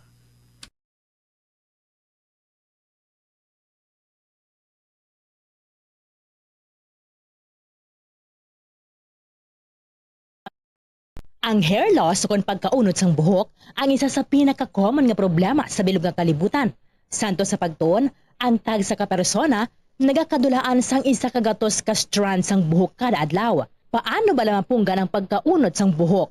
Una, dapat regular nga habunan ang buhok gamit ang mild nga shampoo. Makabulig man ang pag-inom sa mga bitamina batok sa hair loss, kaangay sang vitamin A, vitamin E, kag vitamin B.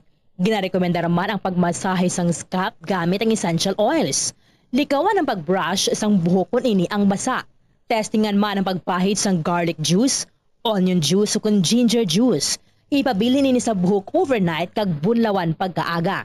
Importante man nga magpabilin nga hydrated gani mag-inom sang madamo nga tubig, kag likawan ang pag-inom sang alcohol, pagpanigarilyo, kag syempre, likawan ang stress. Masami bala nga dry kag nagakapila sang imo nga bibig? Masami nga dry, nagahapdi o kung nagapanit-panit ang bibig sang isa ka persona, kung mayara ini sang habit nga pagdilap o kung pagkagat sang iya kaugalingon nga bibig o kung paggamit sa mga produkto nga makairita diri.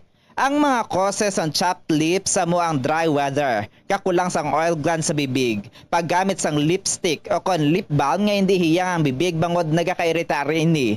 Tuman nga exposure sa adlaw kag hindi pag-inom sang bastante nga tubig.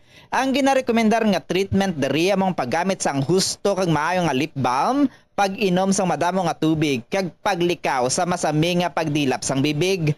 Kung maglala pa ini, magpadulong na sa espesyalista agod mahatagan sang kakaigo nga prescription para sa bulong. Kalabanan sa karon ilabi na sa mga pamatanon ang masami nga nagagamit sang earphones o kon headphones sa tion nga nagausar sang gadgets. Apang ano bala kalawig ang aton paggamit sang earphones kag headphones. Nakahibalo bala ikaw nga ang tuman kalawig nga paggamit sini ang makatugas sang ear noise o kon acoustic trauma? May pila naman ka tips nga makabulig agud mahalungan naton ang aton dulunggan kag pamatin-an. Dapat nga ipabilin nga yara lamang sa 60% ang volume sang aton nga mga earphones o kon headphones. Likawan nga magsobra sa 4-5 ka oras ang tayuyon nga paggamit sang earphones o kon headphones.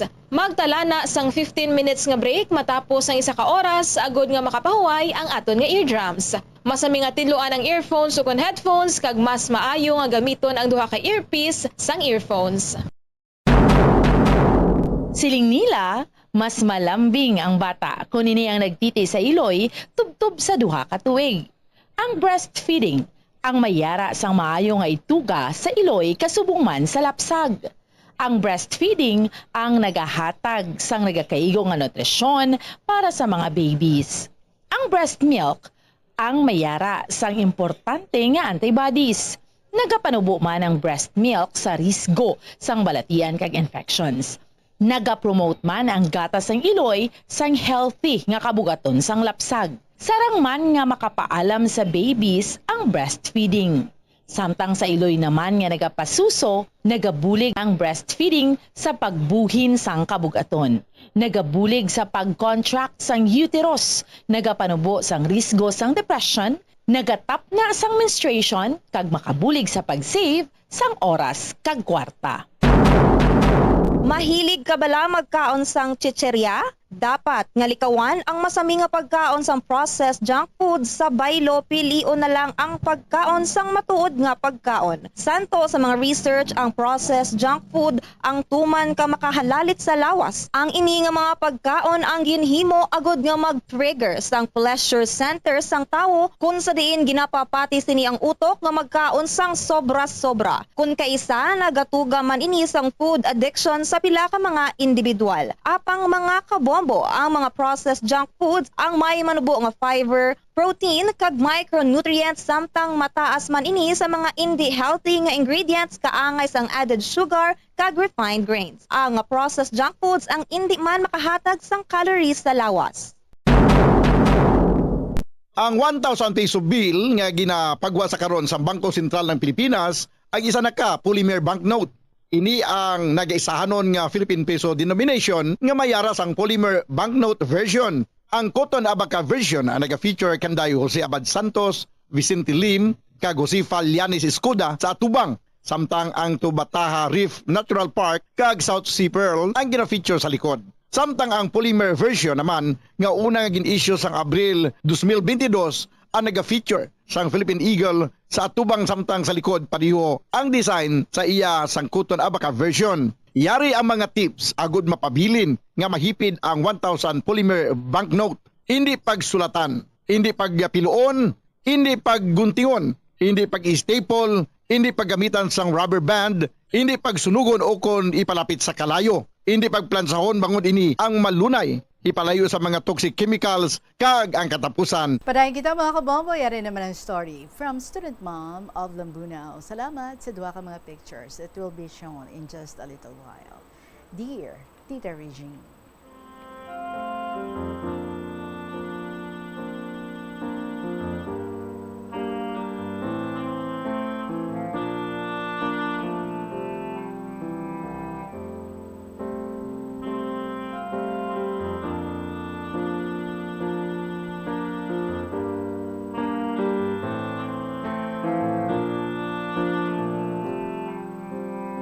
Hello everybody out there. A very pleasant afternoon to all of you nga mga nagapamati subong sa kahapon lamang program. Tita Regine, surely everyone is anxious, waiting for his or her letter to be read today. Amo na ang excitement of sending a letter sa KLP. The happiness you feel as soon as Tita Regine called out your name, the sender. I wonder why nga I feel good and happy, satisfied that at last my letter was read to reach everyone. Maybe it's because I miss everybody like every letter sender and contributors to Tita Regine's kahapon lamang program. Just like yesterday, sang nabatian ko ang sulat ni Aris 8 when on its last part, nag-inquire siya about student mom of Lambunao. Nabatian ko ang letter ni Aris 8, mga letters niya sa KLP, and I found it so informative and entertaining. Just like her, kaangay niya, I was also very eager to know more of each other, and which that one day we can meet and hug each other like sisters and brothers or friends. Aris 8, I am so glad nga you're also anxious to know more about me at 87 years old to be. Well, I still wish to reach out to each and every one of you out there nga nagapamati sa programa ni Tita Regine. Listening to her together as she reads one story or letter, I am sure ang mga heartbeats natin seem to synchronize. Though our individual heartbeats vary over the course of the day and might only match another's coincidentally. Ang new research indicates our hearts may all fall into the same rhythm kung mabatian natin the same story at the same time. And maybe that's what's happening now. So regards sa imo Aris 8, sa imo mga family and loved ones, may you continue sending Tita Regine letters of inspirations and lessons in life. Hear from you soon sa KLP. Tita Regine, kada aga, sa akong pagbugtaw, nagapamati ako sa radyo sa mga spiritual programs or nagabasa ako sa akong Bible. I consider this as my spiritual encounter with the Lord.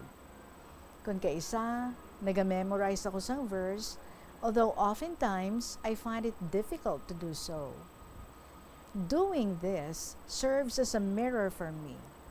Isa ka salamin to read, to see myself as I really am. In the light of what the text is saying, ang iyang mga word also serves as a seed. Isa ka liso to be implanted deep in my heart. Kaya gina-imagine ko what the fruit will be kung inialagaran ko, bunyagan, kag i-take care sa kadaadlaw sa akong kabuhi. It also serves as a sword, the two-edged kind that pierces through all my externals and reveals the deepest secrets and motives. Isa man ini ka iwag, a lamp, nga nagahatag kasanag kag direksyon sa akong kabuhi. Ang iya mga tinaga, nagasilbi nga, bread for my soul, tinaga, tinapay sang akong kabuhi.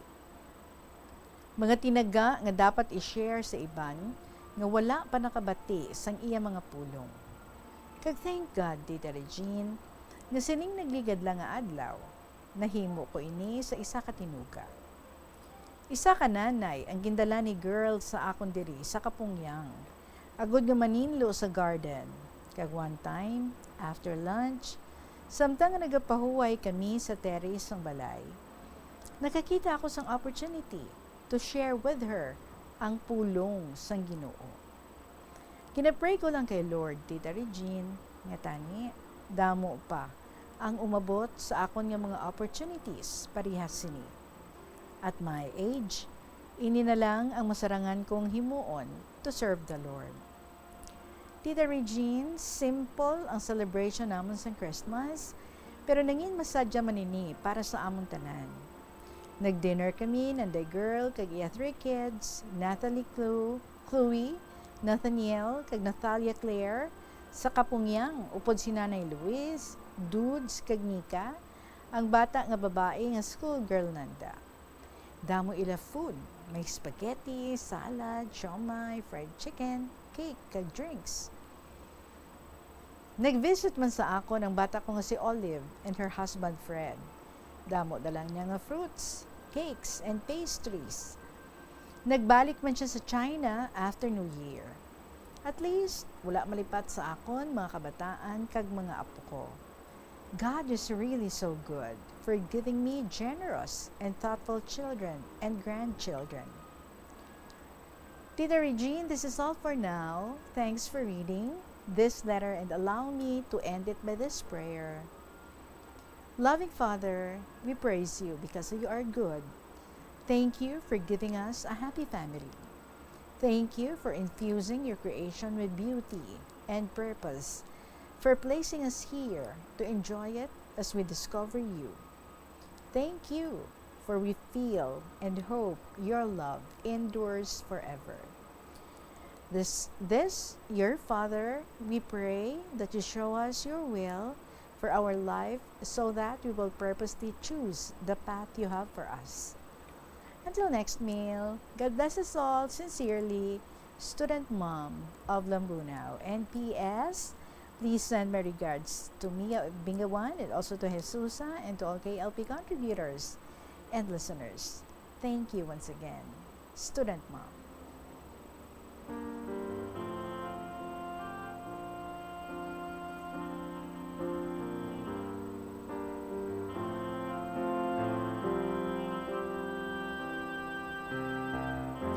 Student Mom, thank you sa duha ka pictures.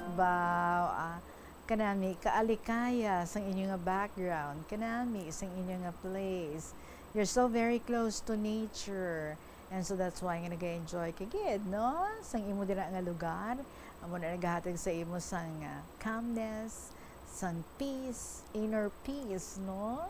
Kag inspiration that every time you sit down, magsulat-sulat ikaw dira, pagtangla mo, you see the skies, you see the trees, you see the beautiful plants, kay kanami ilanggit, no? And yes, you are so lucky, you are blessed, kanami sa mga children mo, they're very thoughtful, and hindi lang mga kabataan mo, kundi ang imo man yung mga kaapuhan. And by the way, abi mo bala si Aris 8, nga kaangay mo man, no? Makarelate mo sa isa kay ikaw, nangin estudyante ikaw at the same time isa ikaw ka Iloy, so siya amo man ang iya nga bata ginabit-bit yan gana iya sa school kay wala sa may mabantay sa iling nga balay. Recently lang nag-email sa ako na asking if you have a picture. Nagapangita siya sa imo nga picture. Anyway, Aris 8, if you are watching or if you are listening, nami gid, no, kung maka-watch ka, because we've been showing, no, the pictures na gin-share diri sa aton ni Student Mom. And actually, hindi lang mo ni ang mga ginpang share niya diri nga mga pictures, madamo pa nga iban.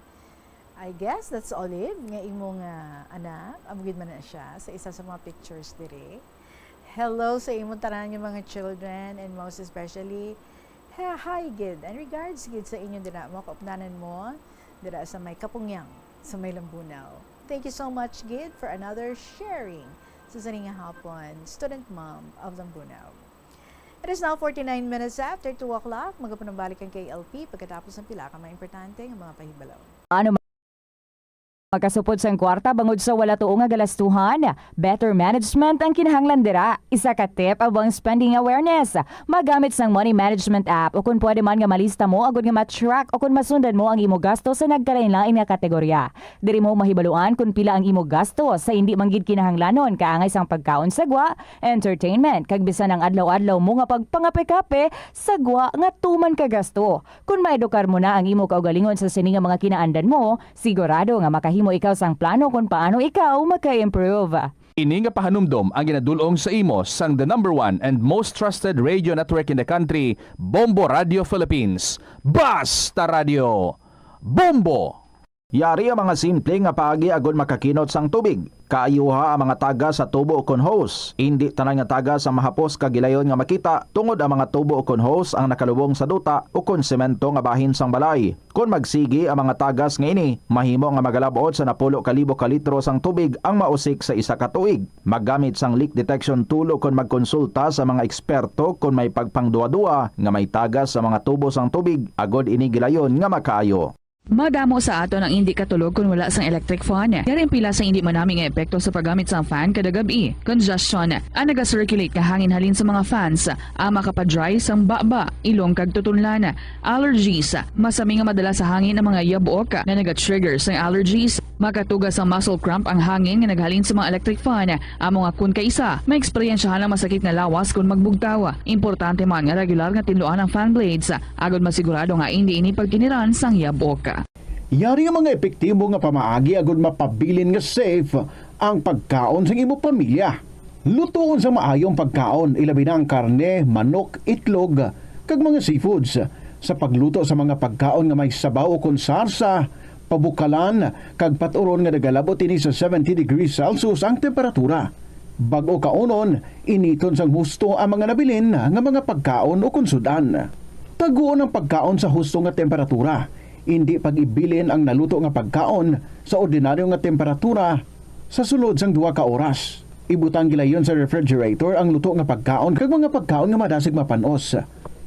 Ipabilin nga mainit o kung masobra sa temperatura nga 60 degrees Celsius ang luto nga pagkaon, bago ini ihanda sa imo pamilya. Hindi pagtaguon sa madugay ang pagkaon mangin sa refrigerator. Ini nga pahanumdom ang ginadulong sa imo sang the number 1 and most trusted radio network in the country, Bombo Radio Philippines. Basta Radio Bombo! Hindi ako Kada 39 segundo, may isa ka tawo nga nagakabiktima bangod sa paggamit sang computer. 8 ka milyon sa kada tuig ang ginaatake sang hacker. Likawan ang mangin isa sa biktima, mangin mahinalungon sa mga ginapanghatag nga impormasyon, protektahan ang kaugalingon, paggamit sang internet pasangkaron. Ini nga pahanumdom ang ginadulong sa imo sang the number 1 and most trusted radio network in the country, Bombo Radio Philippines. Basta Radio Bombo! Kunyara ikaw sa balay sang iban, importante ang pag-practice ang good manners and right conduct sa pagpakita sang respeto sa tagbalay, sa ila space, kag sa ila pamilya. Be punctual. Kung ginimbitar ikaw sang tagbalay nga magkadto sa ila, mag-abot sa kinistoryan nga oras, hindi tuman ka temprano kag hindi man tuman ka late. Paibalon gilayon ang tagbalay kung makaabot ka nga late o kung hindi ka makakadto sa ila. Magdala sang regalo sa tagbalay kaangay sang bulak o kung pagkaon. Apisar hindi man ini mandatory, apang makabig ini nga maayo nga pamaagi sa pagpakita sang appreciation sa iya nangin imbitasyon. Kung ikaw ang gin-invite para magkaon, magtanyag sang bulig sa pagpreparar sa kusina o kung himuson ang kinanana pagkatapos. Mahimo ma-appreciate sang tagbalay ang imo willingness nga magbulig. Sundon ang house rules. Kung ang tagbalay ang mayara sang guidelines o kung preferences kaangay sa pag-ubas sang sapatos sa portahan, respetohon ang nasambit nga pagsulundan. Maglisensya kung maggamit sang personal items, hindi mag-assume nga mahimo ka mga makagamit sang banyo, remote control o kung iban pa nga personal items nga wala sang permiso. Masami magpasalamat sa tagbalay sa pag-imbitar sa imo sa ila balay. Kung ikaw ang ginserbehan sang pagkaon o kung ilimnon, ipabutsyag ang imo appreciation sa pagkaon. Simple nga thank you kag pagdayaw sang pagkaon ang makahatag sang smile sa tagbalay. Pila ng imo edad? May savings ka na ba? Alas 2:54 ang aton yung oras. Moving on with our next story, si NB, may episode, When You're Afraid. Here's her story. My dearest, Tita Regine.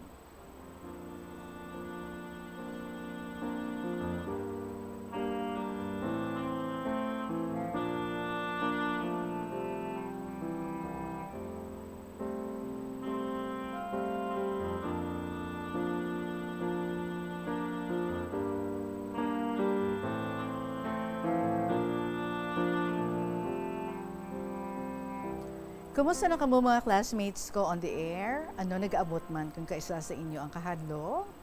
Kung makibot nga nagaatubang sa katalagman, sa kaaway, sa daragko nga mga balod, sa mabaskog nga hangin, sa makusog nga linog, sa kilat, daguob, kag nagahara-hara nga kalayo. A blessed afternoon sa imo Tita Regine, all staff and members of Bombo Radio Philippines, sa mga fellow lovers and listeners ko. What do you do when you're afraid? Do you cry? Do you run? Do you shout for help? Nagasala-sala ikaw kung maano ikaw, hindi bala? Kapin pa kung nerbiyos ang mag-una tandog sang kaugalingon mo. Ay abaw, Tita Regine.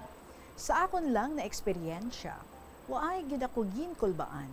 Tama ako kakalmado, pag-control sang akon kaugalingon.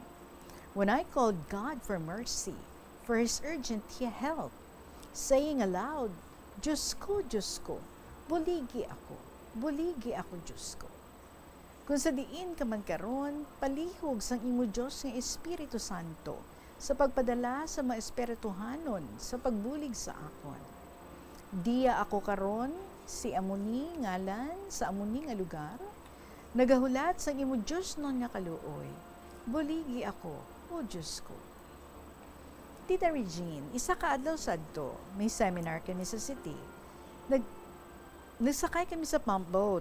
More than 1 hour amo navigar, makaabot sa pantalan. Paghalin namon, mayad pa man ang panahon. After 30 minutes, insado gulpilang naghangin-hangin. Hambal sa operator, padasig-dasigon ta ang dalagan sa sakayan para makaabot kita dayon. Okay pa man to, tita? Dayon nag-amat-amat kabalod. Nag-amat-amat, burubas ko gang hangin, kag nag-ulan pagid. Ay abaw, nagapangsabya ro ng balod katubig. Ang mga pasahero, nagkaguliyang na. Hambal sang isa namon kay imaw, magpangamugyo kita tanan, nga bulikan kita sang Ginoo, nga makaabot dayon sa pantalan, safely. Magrosaryo kita sa mahal nga Birhen, sa Santisima Trinidad. Diyos nga Amay, Diyos nga Anak, Diyos ng Espiritu Santo. Ngaluwason kita sa kadisgrasyahan. Ginoral namon tanan ang amon pag-ampo, kag nag-amat-amat kanay ang balod, hangin, kag nagturutarit dulang. Hasta nakadungka kami nga muramol ang iba nga parte sang amon nga bayo. Meaning, ginsabat dayon sang Ginoo ang amon nga pagpangamuyo. Nakaginhawa man kami sa malawig sa dako nga pagpasalamat kay Ginoong Hesus nga aton man luluwas. Basta mag-ampo ka nga ang full attention mo sa Ginoo, hindi mo galit mabatsyagan ang fear o kahadlo. Prayer is the best weapon to save you from danger. Maraming biyas sa laanay kita diriha sa siningabahin sa imong nga sulat. Wayan kita sa napili nga oras, but promise, padayunon ko kag tapuson ang pagbasa sa sininga episode mo, buwas sa aton liwat nga pag-updanay. Mga kabombo, sa inyong mga istorya dira, palihog, i-email sa bombo_iloilo@bomboradio.info or isulat and ipadala sa kahapon lamang program, DYFM, Bombo Radio Iloilo, Sky City Tower, Mapa Street, Iloilo City. Up next, ang inyong paborito nga mga dramas, ito yung Ermitaña, Provincial Jail, kag Dear Diary. Enjoy! Balikay kita buwas, maraming salamat sa inyo sa gihapon. Inainyo alagad si Tita Regine para sa kahapon lamang program. Salamat kid, good afternoon, and God bless.